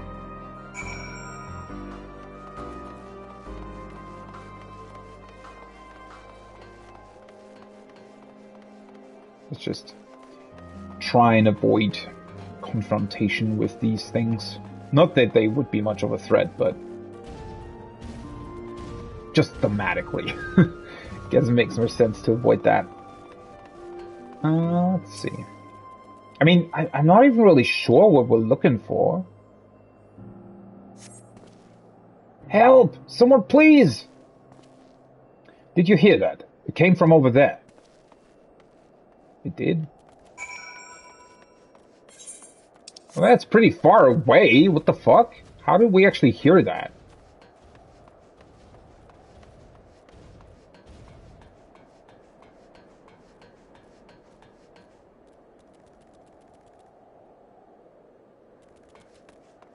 I mean, didn't we learn about this place during the MSQ? I'm trying to remember what it was. Wasn't this sort of some sort of forum or some sort of, like government building? Potentially?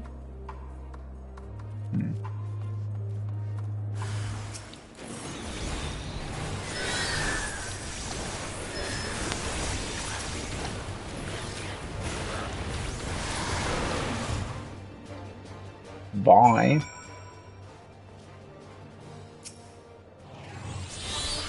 They are understandably shaken, but otherwise appear to be unharmed.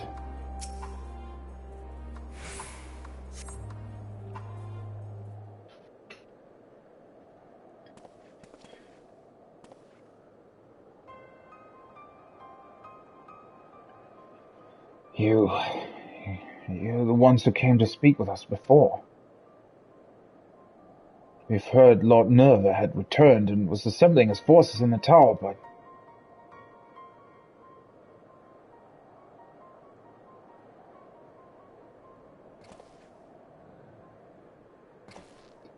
No. Not Lord Nerva, too. And there really is nothing left for us. I'll not deny your situation is dire, but you are not without a path forward. I believe you have the passion and conviction needed to rebuild Garlemald, if you so choose. Or, failing that, you could begin life anew in Charlia. Rebuild Garlemald? No, there is no point in entertaining so lofty a dream. We would sooner die than suffer life under the rule of another.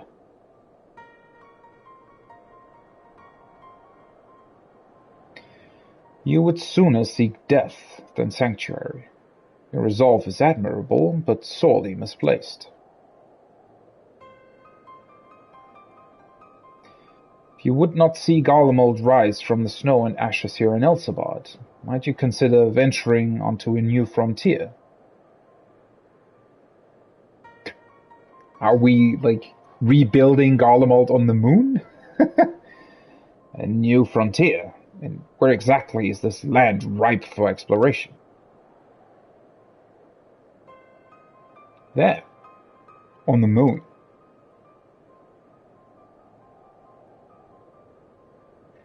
It is our goal to create a repository of man's knowledge there, free from the jurisdiction of any nation.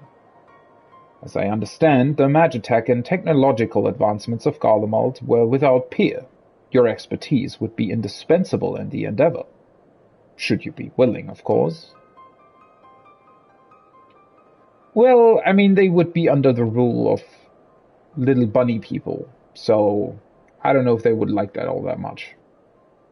Do you really expect us to go and live on the bloody moon? Such a thing even possible? Have you a better alternative? Yeah, that's sort of... See, they are exactly the problem that I described earlier, right?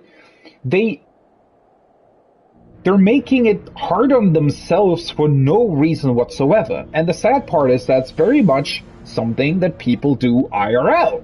And, you know, obviously I get it, right? I get that life is a struggle. I get that their situation is really fucked up, right? I'm not saying that it isn't. But if there are people offering help, if you have options to go forward, then fucking take them. Right? Don't wallow in self-pity because, well, for no apparent reason whatsoever. I mean, I get that they don't want to live under the rule of another, right? That they wouldn't necessarily want to go to Sharlayan, but we're literally offering them to rebuild their nation.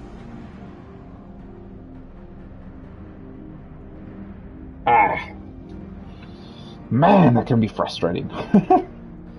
Lest you forget, Garlemald did not rise to grandeur from complacency in the present or rumination in the past.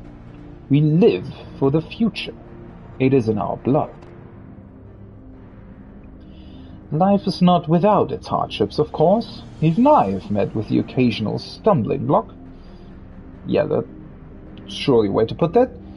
But even should I stumble, my eyes are forever fixed skyward, seeking ever greater heights.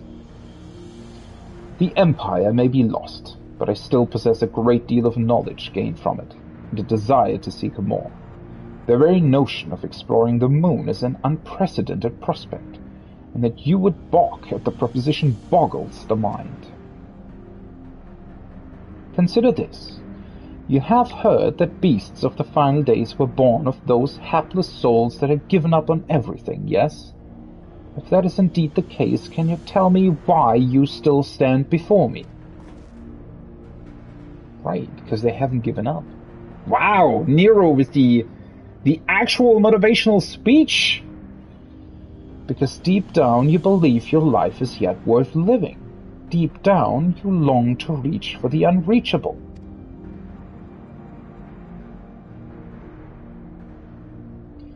Or perhaps you don't.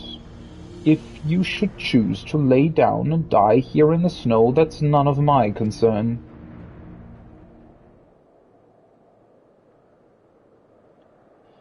Reach for the unreachable. That sounds like something I would have said back at the academy. All right, we'll go. Suppose it's better than dying here in the snow, as you so grimly put it. So now we're actually putting the Garleans on the fucking moon? I mean, why not? It's just, you know... It's kind of,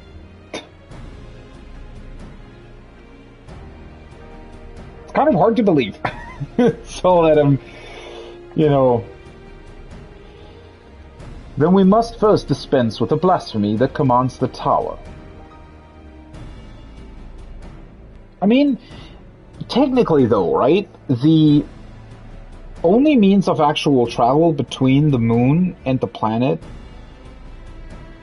that can be taken by, I guess, sort of anyone, by quote-unquote normal people, is right here in this Tower of Babel, right? So, logically speaking, wouldn't we have to rebuild Garlemald, at least to an extent, to make the tower sort of inhabitable and able for, I guess, scholars or somebody to live here, to make sure that everything that we're transporting back and forth, you know, from and to the moon is safely... I mean, technically, isn't that one of the best prospects that you could have for this place?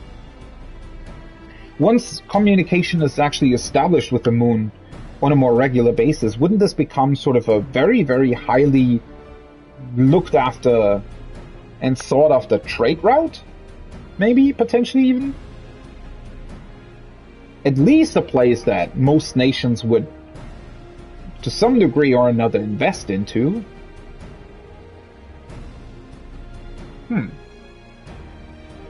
It's hard to believe Lord Nerva, of all people, could be turned into one of those monsters. Please, you must stop him. Put his soul to rest. Thank you, and sorry for causing all this trouble.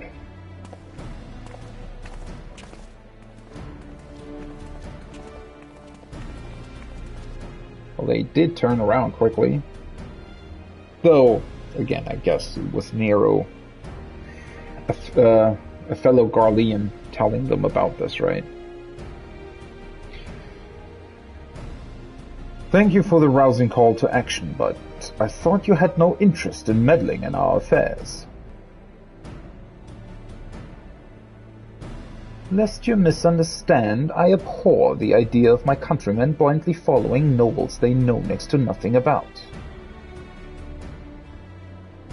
Besides, it would be a most piteous sight for not a single Garlean to be among those venturing to the moon.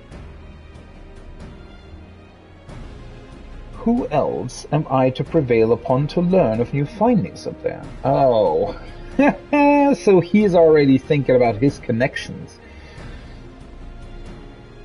Well, that's Nero for you. Let's see. Piety, tenacity, skill, speed. Probably just take the spell speed. I don't need any of these, but... Though then again, I think I actually don't have that many skill speed ones anymore because I put them into my tankia.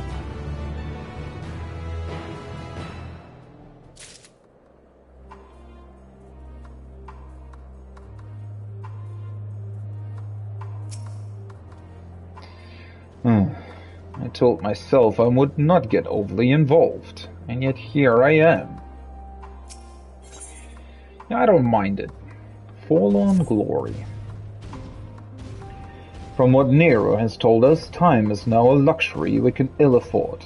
Let us return to Camp Broken Glass, if only for the moment. The others are no doubt finishing their preparations for the battle. Is this going to be like a single-player battle or something? I'm actually wondering about that. Have they ever done something similar? I'm trying to remember. Yeah, I think there were actually quite a... Wait, were there? I mean, there were definitely single-player battles in the Shadowbringers role quests. There were also single-player stuff in the Endwalker role quests. I'm trying to remember whether or not there was one sort of bigger thing in the culminating Shadowbringers role quest. I think there had to be, right? Since we were dealing with the Shadowkeeper, basically.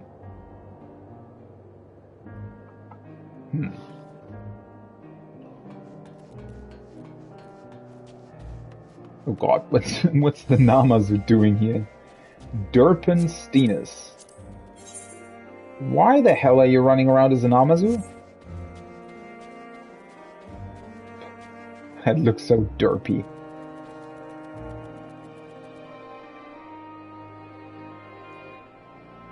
Oh, they were Wondra? Maybe they're going through the MSQ with somebody? Could be the case.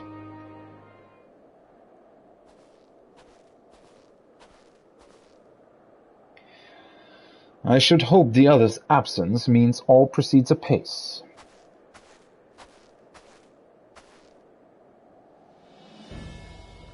Good, you're here. With the recent arrival of reinforcements, our preparations are all but complete. Why? You are the reinforcements? Honestly? Okay, sure. Right? Let's not grab any kind of random soldier. Let's literally grab the leader of the Dorman Alliance and the leader of Alamigo. Or the military parts of Alamigo, anyways. Apologies for our lateness. It seems we are at least in time to help deliver the crushing blow. Aye, and if the fates are kind, this will be the last we see of these damnable blasphemies. Commander Alden, Lord Hean, thank you both for coming.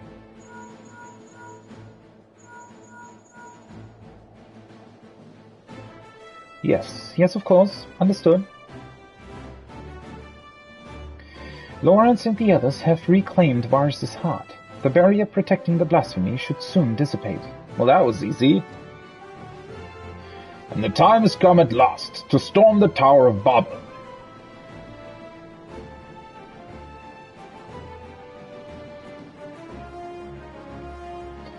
Admiral Merwhip and Lord Aymeric await our arrival at its base.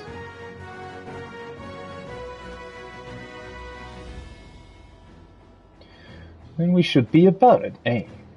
I suppose this is as good an opportunity as any to keep my hammer from rusting over.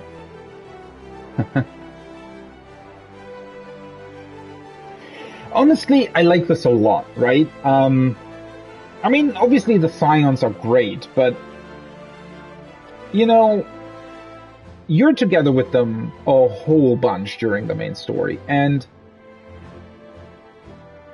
how do I put this? Well, obviously the Scions, for the most part, are also all grown up, but this seems to be almost the, like, this is the senior squad, right? This is the adult company, if you can keep, I don't know how else to put it, but this is pretty great. I almost wish, I mean, well, we're literally doing something with them right now, right? But how do I put it? Sometimes I wish we would travel with more,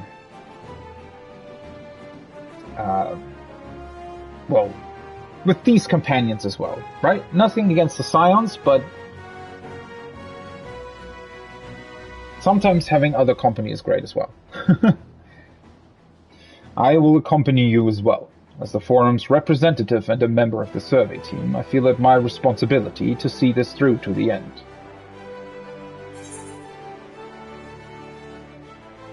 Didn't take you for the fighting type. Well, I mean, Alphinaud's sage weapons are literally his, so he must have used them at some point, right? Despite appearances, I am no stranger to the battlefield. Indeed, I have seen my fair share traveling the world in service to the Forum. Though I may not be the equal of Alphinaud or Alcé, we shall not find ourselves wanting, I can promise you that much.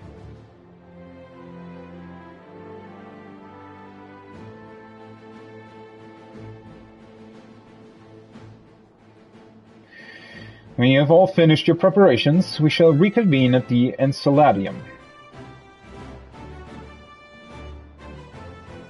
I do very much like that, so I expect us to pretty much go into the dungeon with our new party of experienced alliance leaders. Which is pretty great, not gonna lie.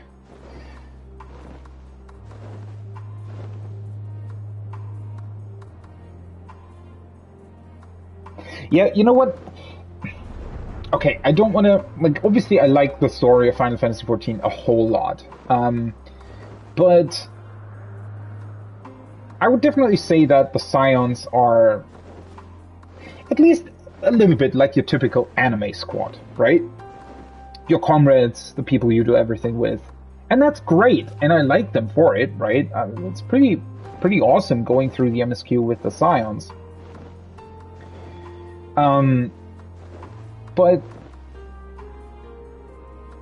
I feel like something like this, honestly, almost gives you the possibility for, I don't necessarily want to say a more mature story, because parts of the MSQ are very sort of mature in scale and theme already, right? So it's not like we're specifically lacking that. I would say that 14 obviously, yes, it's still sort of it has some anime tropes as well, obviously, but it still does a pretty good job dealing with very complex and interesting issues most of the time. So you don't necessarily need, like, sometimes I see the argument, and I would definitely agree with that a lot of anime series, they're typically they're done with like teens or high schoolers or whatever, right? And they can still be very interesting. But the problem is there's just too much of it, right? It's sort of always the same basic setup, right? Not saying that it can't be done very well. Like, obviously there are a whole lot of really, really good anime series or video games, anime-esque video games, that use the same basic concept yet are still like very, very good, right? Because dialogue writing and storytelling and the story overall can still be absolutely incredible, right? Just because the basic setup is the same doesn't mean that it's not good. But, seeing like another setup just makes things inherently more interesting. Obviously, it still needs good writing. Just because you have a different setup doesn't automatically mean that whatever kind of, I don't know, TV show or video game you're doing is automatically good. But there is definitely an argument to be made here that there is a severe lack of of both video games and TV shows and anime especially, where you have sort of a more mature cast of characters, right? Characters that already have a lot of experience and know a lot of stuff. Typically, I mean, these characters exist, but they're very sort of rarely in your party. And, to an extent it makes sense because, well, it's just easier to write a story with a party or a cast of characters that is still somewhat inexperienced themselves, right? That means that they can go somewhere, that the character can go somewhere. And it also means that they are discovering everything alongside the player, right? But at the same time, it can be incredibly interesting to have like older characters. And what I mean by older is mainly more experienced characters that have already seen a lot of conflict, right? That have already been to battlefields and have already led nations, even potentially, in order to, make the whole thing more interesting overall. And obviously, that's a much more complex and complicated matter, because if you want to have character development with those kinds of characters, not only do you probably need to establish a lot more of their sort of complex relationships and surroundings, but you also need to actually come up with an interesting character development, right? Because let's say a younger character, obviously you still need to come up, again, if you're writing a very good story, you would still need to come up with great and interesting character development. But there is something inherently there, right? Part of their development will like automatically be them discovering parts of the world, right? Them discovering sort of typical things that you discover when you grow up, right? And I'm not even saying like teenagers or something growing up, but I would say that sort of the period of your 20s or something is probably equally as big in terms of learning more about the world around you, right? But if you have a character that's already, let's say, 45 or 50, then they've already seen that. They've already learned that. So if you need to come, right, it's much more complicated, I would say, to come up with good character development for those kinds of characters. Yet if you pull it off, it can be much more interesting, right? Especially since it's actually rarely being done, especially in video games, right? I guess all of that is just to say I very much appreciate that they're also giving time to these other characters that have already been established for a very long time, that are clearly way more experienced in a lot of ways than the Scions, even though they ultimately are less the heroes of the story. But it's great to see them nonetheless. So let's see what this instance is about then. All are present and accounted for. Shall we proceed? Your progress through the battle will be saved at some points. That's good. Let's do this.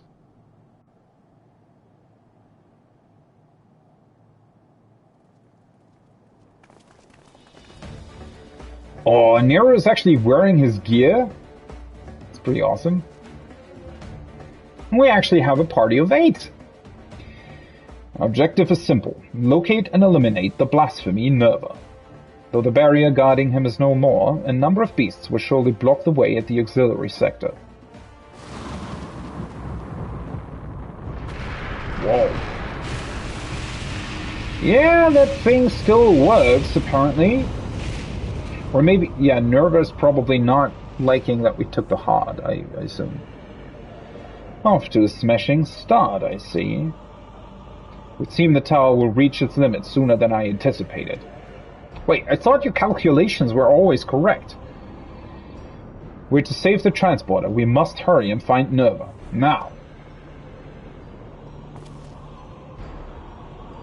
Right, he talked about, yeah, so the tower's becoming unstable. That's the problem. It's also pretty great that they're reusing the dungeon for this. I always like when they're doing that, because the dungeons are so well designed, I always like coming back to them. Should go without saying, but stay on your guard. There was quite the menagerie of horrors when last I was here. Onward!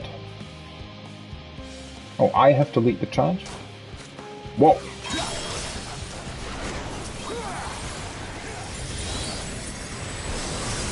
They're upon us! 2 arms! Wait, can I not? What? Oh, I was still in the chat. I was wondering why I couldn't cycle through the enemies, but yeah.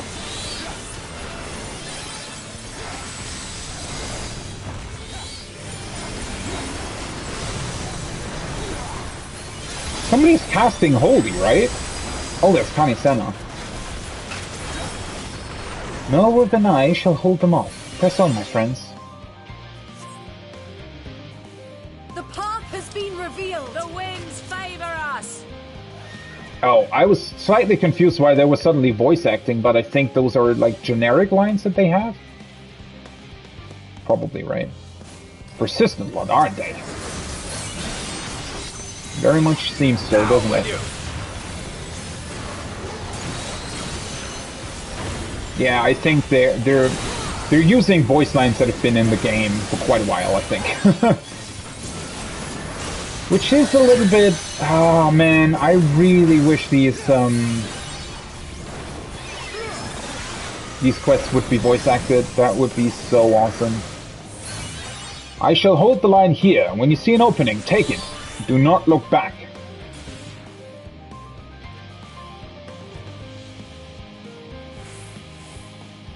What the hell is going on here? Nerva never did make things easy. Let's get this over with. They're even playing the boss music.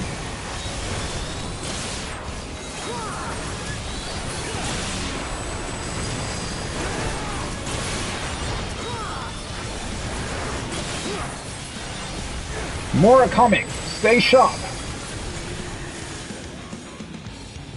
Oh, that's a very long time that you have to stay safe. Holy shit, that took like literal ages to go off.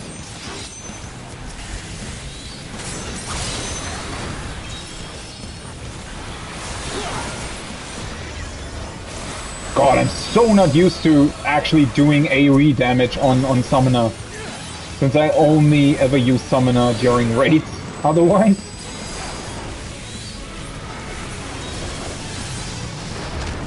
Okay. Oh, they're again trying to kill me. Nice. Oh, they're still... Didn't even realize there was still one of them left. Oh shit, that's a lot of them.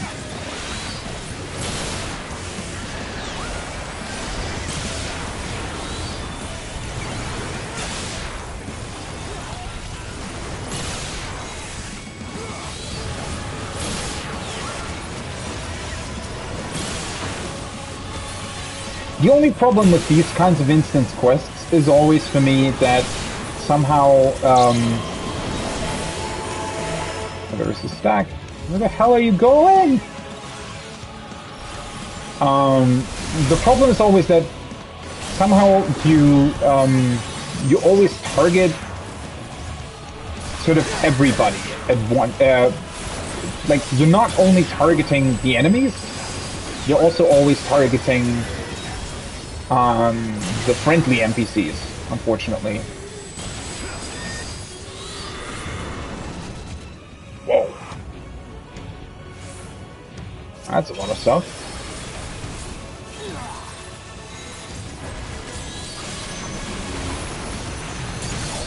Wait, which one? Do we need to kill all of them? Okay. I'm supposed to kill this one.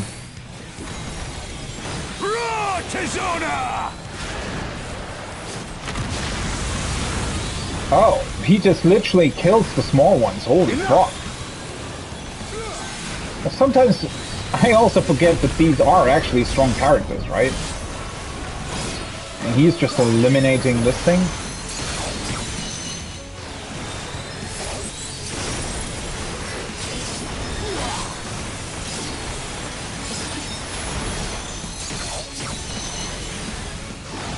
It'll probably still hit us though, right? If I remember how this thing works from the Amaranth dungeon.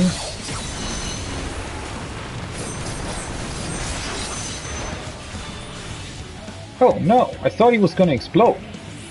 Oh, well, that's disappointing.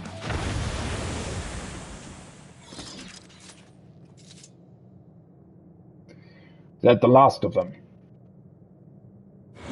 For now.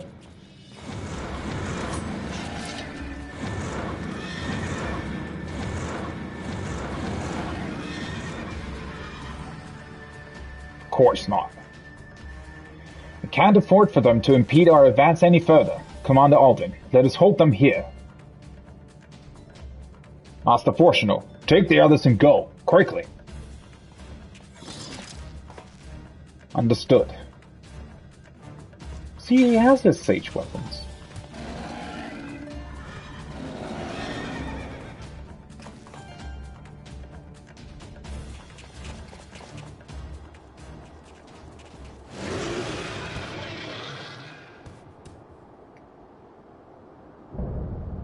Nerva Yai Galvis, blasphemy. Kind of funny that he looks the same as the monster in Amarot, right? Leave now. Garlemald is mine. Mine.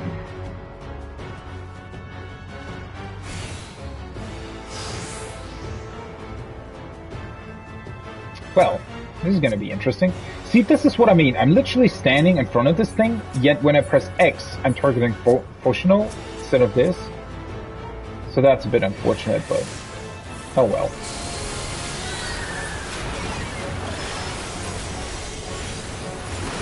This ends here, Nerva. For people and all who call this our home. Blasphemy, you know, I'll not suffer anyone who gets in my way. For glory everlasting. For Garlemald. It is pretty great though that you're actually designing these as like dungeon bosses or something. That is, they've stepped up their game so much over the years with these, you know, single player instances. Like this is literally a trust dungeon. It's just the exact same thing.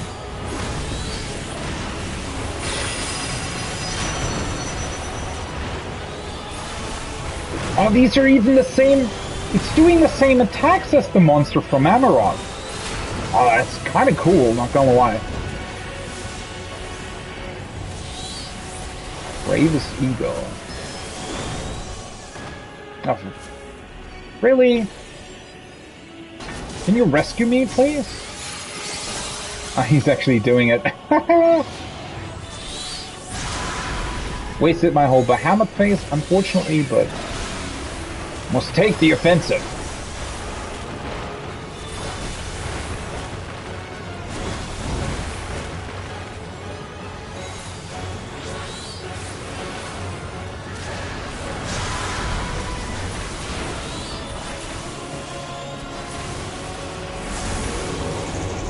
Oh, he's doing that as well.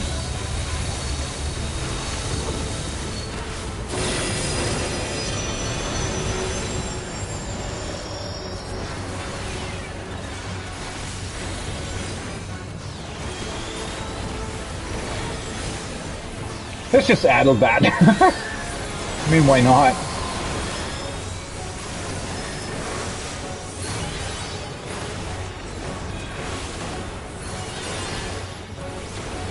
I mean, it's not the most complicated fight in existence, obviously, but I still like it. It's a very neat idea. Very neat to reuse these things as well.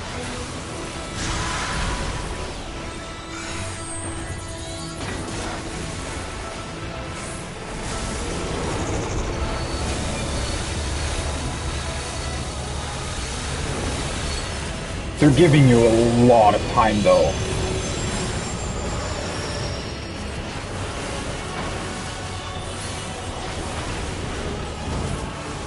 It's almost a bit on the easier side, even compared to dungeons. To me, my legion. What's he summoning now? Whoa! What is that?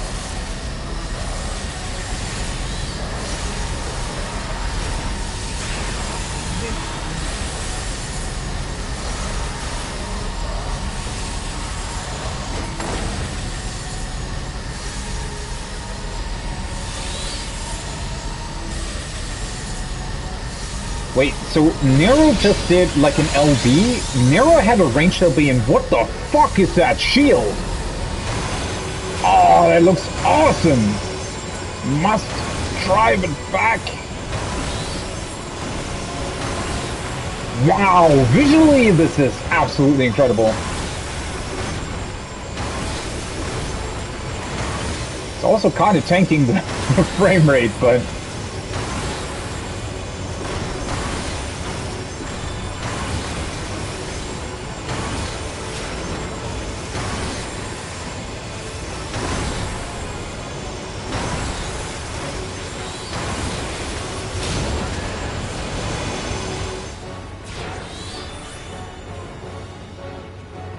Come too far to give up now. I know that line from somewhere.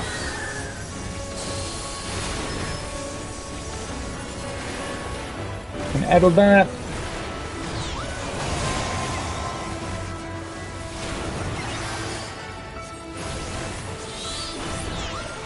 What a cool fight. That was a really, really awesome design for a boss fight. I mean, this is pretty much better than most dungeon bosses.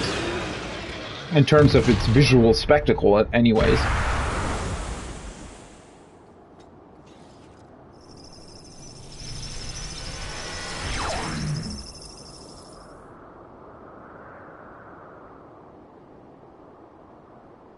Glory everlasting indeed.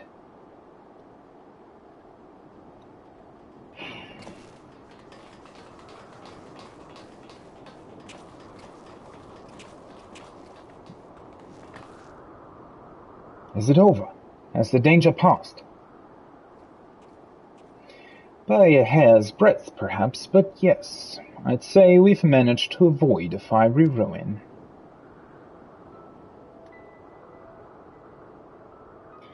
Our path to the moon is open once more. The duty of Sharlayan has ever been to chart the course of history, not to change it. Thus did we fervently hold to our policies of neutrality and non-intervention. In truth, it was all in service to our plans of exodus, to abandon the star to its ruinous fate. Harsh though it may sound, I still believe it was ultimately for the greater good. Well, I mean, yeah, to their credit, if you knew about something like that, I would probably act much the same. And to keep it a secret as well, because, that's just the easier way to deal with it, right?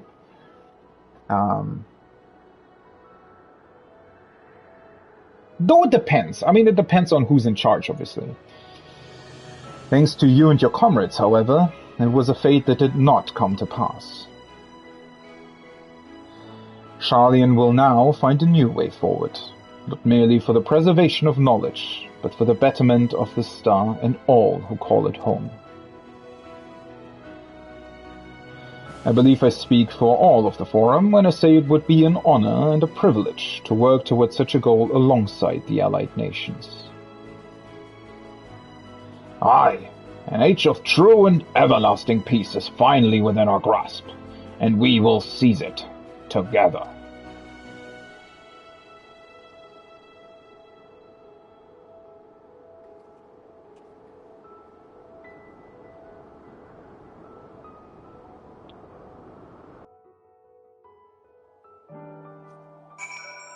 Though, seeing these quests, one thing that does make me slightly wish for, although I don't know if they're ever going to do it, and I don't know if they can even feasibly do it, because it would be...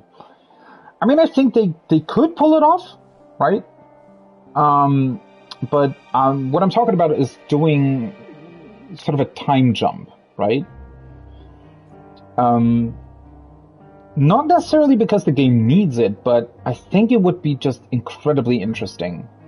Because the thing is, right, we've set so many events in motion now, and we've visited so many places, and we've influenced so many people, that it would be incredible to see what that looks like in 5 to 10 years, right? And how characters and people would evolve over that time. I don't think they're ever going to do it, because I think that it would be very, very hard to pull off, especially with, let's say they would actually rebuild or start to rebuild Garlemald. Obviously, you couldn't do that much in 5 to 10 years, but you also couldn't do nothing, right? I mean, it would still probably be quite a significant change. So how would you do that in an MMO, right? Especially with sort of the original story still intact for everybody to play through. I really wonder how they were going to do that. I mean, I think you would, realistically speaking, probably only be able to pull that off in like a new MMO if they would do like a Final Fantasy XIV 2, or in their next MMO if they would continue the story. Though I don't think, if they're ever going to do a next MMO, I don't think that it would continue this story. I think they would do it the exact same way that they did it with 11. Right, where 11 is its own story and 14 is its own story, and they have some funny crossover events from time to time, and like lore-wise, theoretically they might sort of live in the same universe, but they're not really connected in any sort of significant way, right? And so I would think if, let's say, Final Fantasy 17 or whatever would be a new MMO, which I don't think it will be, but, just for the sake of argument, if it would be, I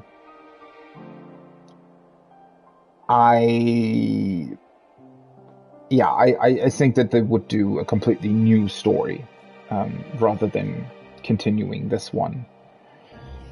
And so a part of me would like to see what that would look like, to have 14 do like a time jump. And,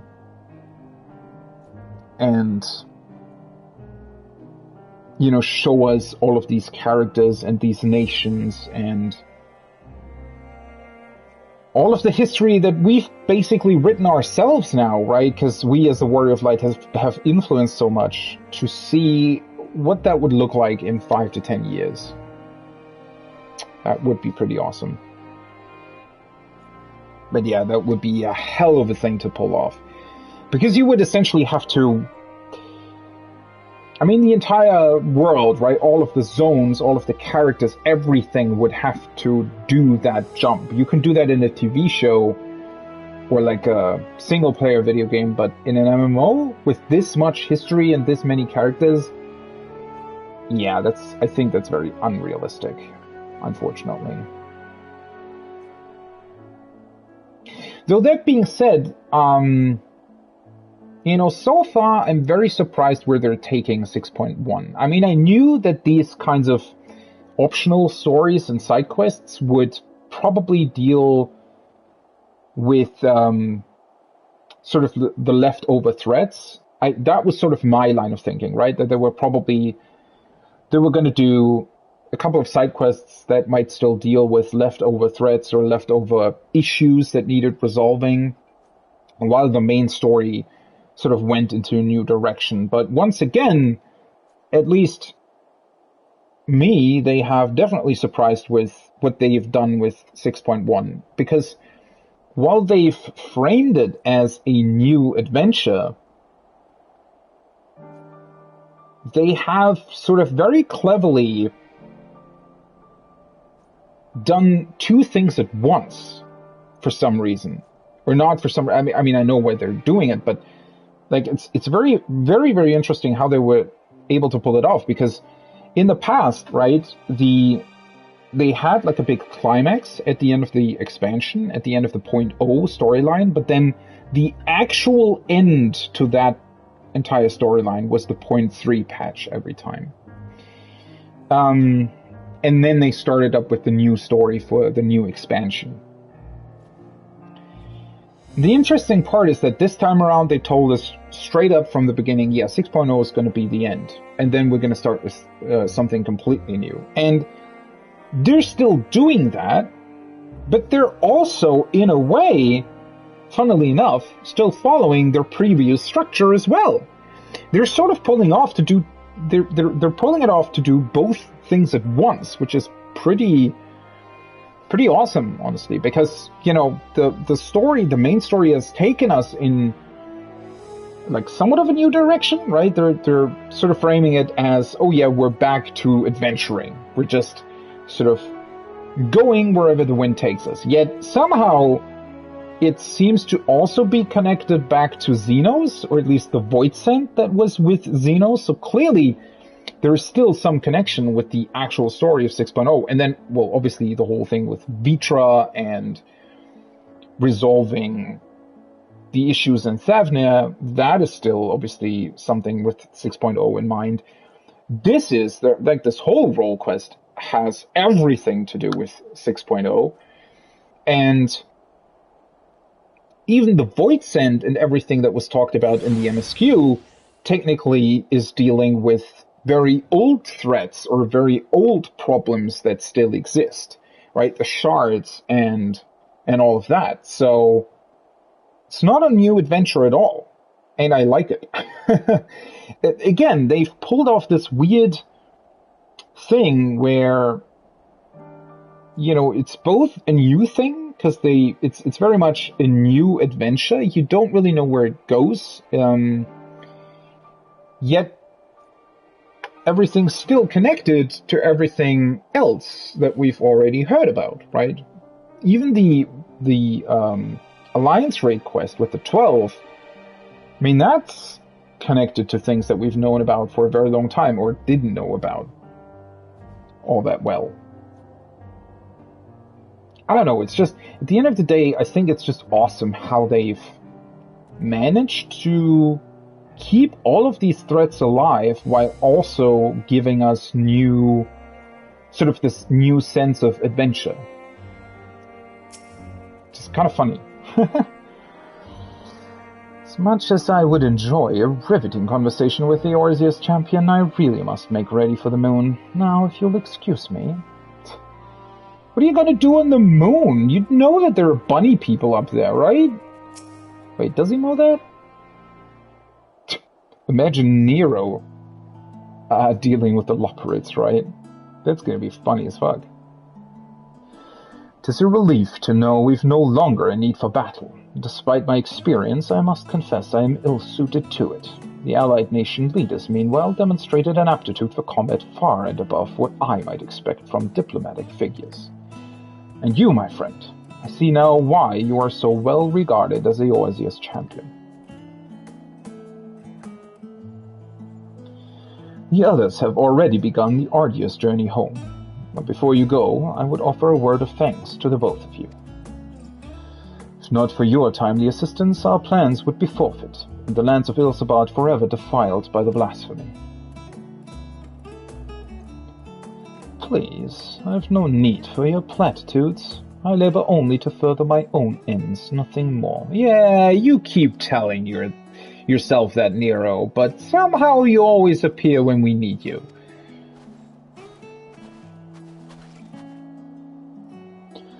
"We've heard the news. Thank you for everything. Without Nerva laid to rest, we've the peace of mind to move on without regret." What are you doing here? There you are! Now what's this I've heard about you cleaning out the Tower of Babel? Are we finally ready to return to the moon? Ah, what fortuitous timing. Allow me to introduce you to Livingway of the Lopperids, Moon Dweller and Overseer of the Serving Team. Livingway, these good people will be the moon's first residents. I trust you and the other Lopperids will take good care of them. Oh my god. I don't know if they know what they're getting themselves into, to be quite honest. I hope you like carrots and weird clothes.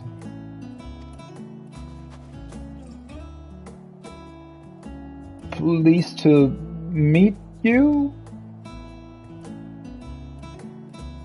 Residence? Oh no. I mean, oh yes, splendid.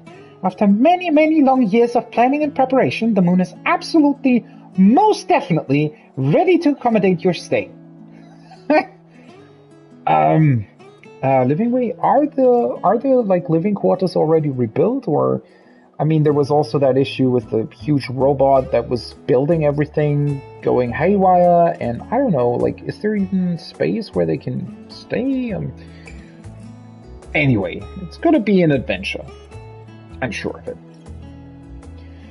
Glad to hear it, and apologies for the delay. I must first confer with Lawrence and see to our final preparations, but your residence-to-be and the survey team shall be along ere long. Might I trouble you to relay word of our success to Shirabat in Ratzat-Han? I should think the tidings all the more heartening coming from you. Until next we meet. Though I have a feeling that this quest isn't really finished, right? I have no idea where they're going to take this. Like, are we slowly collecting more and more residents for the moon, and then basically setting up like a second planet there? Or what's the deal here?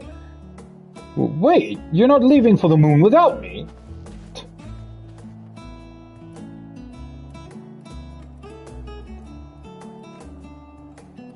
I mean, that's certainly going to be interesting to see. I wonder if I now travel to the spaceship on the moon, or the place where the Lopperids live, if we could see them there? I'm actually quite interested in that.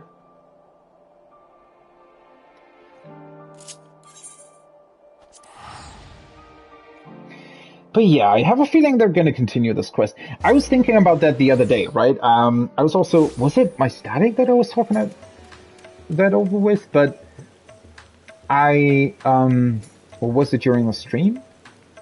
The thing is, I don't entirely remember when they released the follow-up role quests for Shadowbringers. Because here in Endwalker, I don't think there was like a connecting quest at the end, where I think that in Shadowbringers there was like one connecting quest at the very end of the role quests already in 5.0, if I remember correctly, but I could be wrong on that. And then, I think there were like 2 follow-up patches in Shadowbringers that introduced role quests.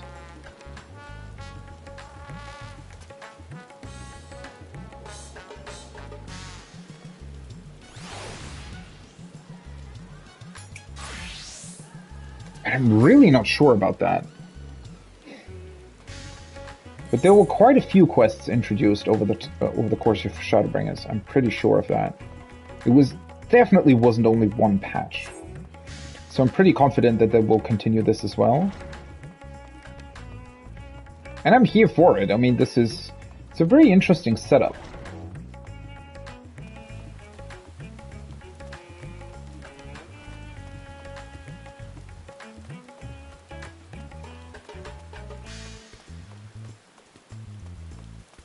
The only thing that I don't like about these role quests, but it's also a thing that would be very hard to avoid, is the place where you take them on, right? The fact that you always have to return to this place after you've dealt with them just doesn't make that much sense. But,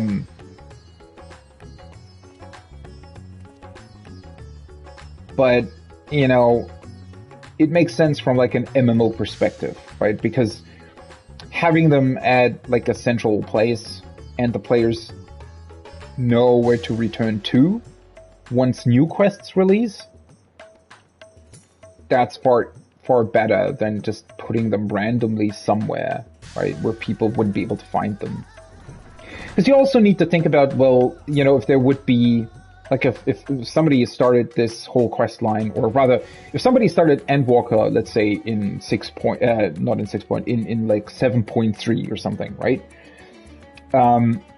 They would find these role quests. They would not only do the role quests get established during the main story, but, you know, that's why they would know that they're here.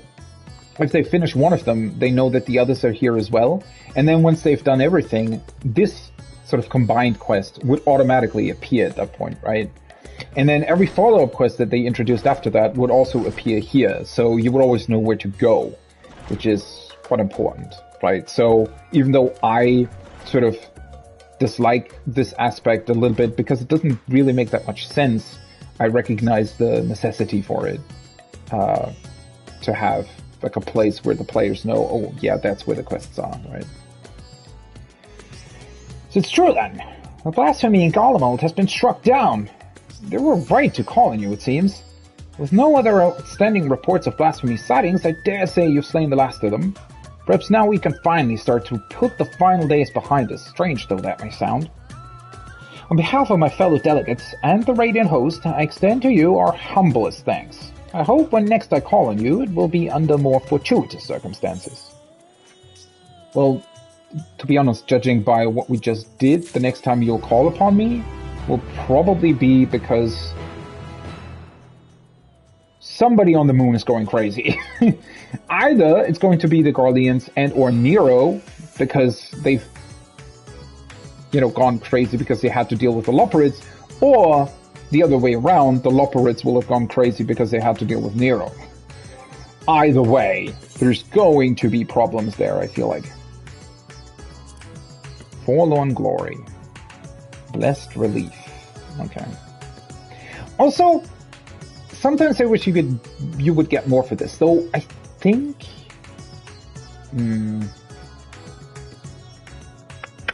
I sometimes wish you would get either glamour or maybe a minion, because that's always the greatest thing to uncover, right? Let's say during the questline for the Serpent of Ronka in Shadowbringers,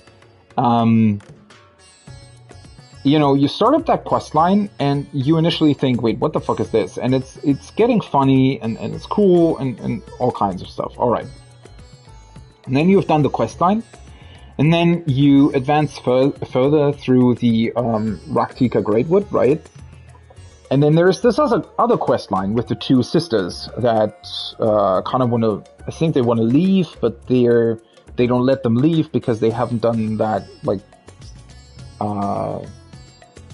sort of test that they need to do or something, right?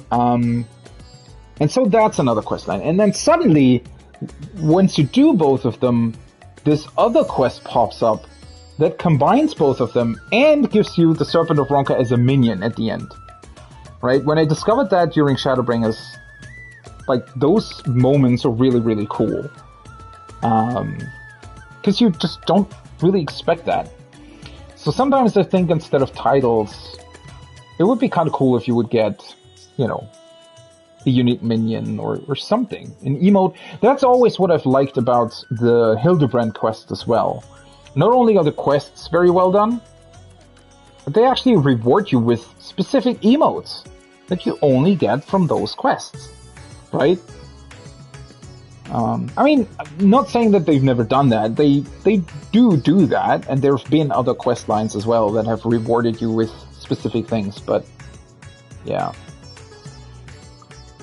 I wish they would do that more, because a title, there are so many titles in this game, right? It doesn't really do that much for me, to be honest. Though now, they actually have a new thing that they could do, which,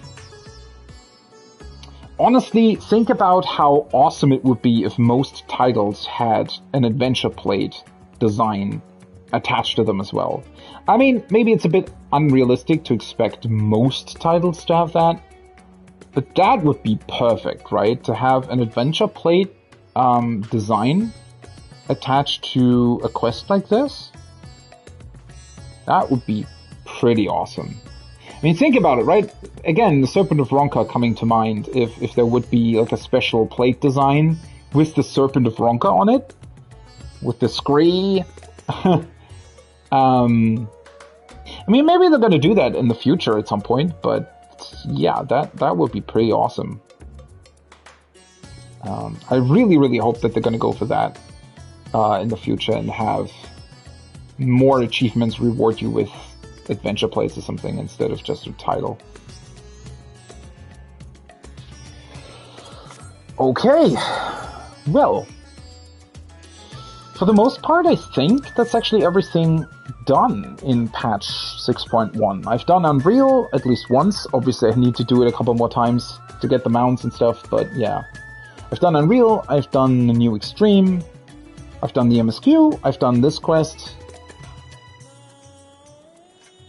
I've done a bunch of PvP. I've done the Alliance Raid quest. Yeah. That's patch 6.1. And now I can eagerly await 6.11 next week with the new Ultimate. And then 6.1x when Tataru's Adventures releases. And 6.15 with the new Tribe quest, with the Omega quest, whatever that will entail, and new Hildebrand quest as well. I'm definitely already looking forward to it. It's gonna be great.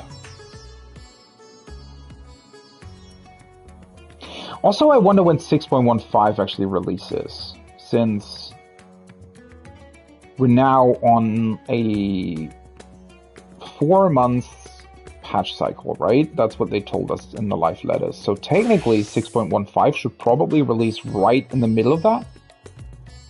So that would mean the beginning of June.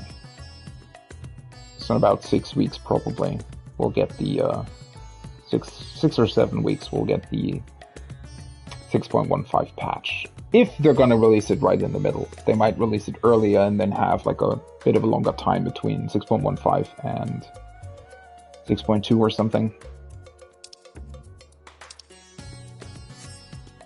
Either way, it's probably going to be great. That being said, I honestly think I'm actually going to take a break here. I had thought about maybe doing like a long stream today, but not only am I a bit too tired, I also still need to do other stuff as well. And I don't really see the point at this time, since Yeah, I don't really want to stream like PvP for 6 hours. If I'm even gonna do that, I don't think I'm gonna PvP for 6 hours, honestly. Yeah, I think I prefer to take a bit of a longer break, and then I'll return later on to do things in 14 and follow up with our second kill attempt night of T as well. Yeah.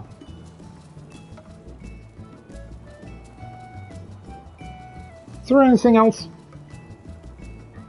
Pretty much talked about everything, right? As I said, this was great. Very much like the role quests. I like the design of them taking the dungeon for a single player instance. Very much like the people that you were doing it with. Almost wish that they would have focused a little bit more on people like Fordola, because they so rarely get screen time. But, oh well. Still a lot of fun. So that's going to be it for now. I hope you're having a great rest of your day, evening, morning, wherever you are, and maybe I'll see you on the next one. Next stream is probably going to be in about, I don't know, something like 4 hours, depending. 6 hours at the latest, because that's when Raid actually starts. From now. Alright. Maybe I'll see you then. Have a great one. What am I saying? A great one. Usually I say have a good one. Anyways. Until then. Bye-bye.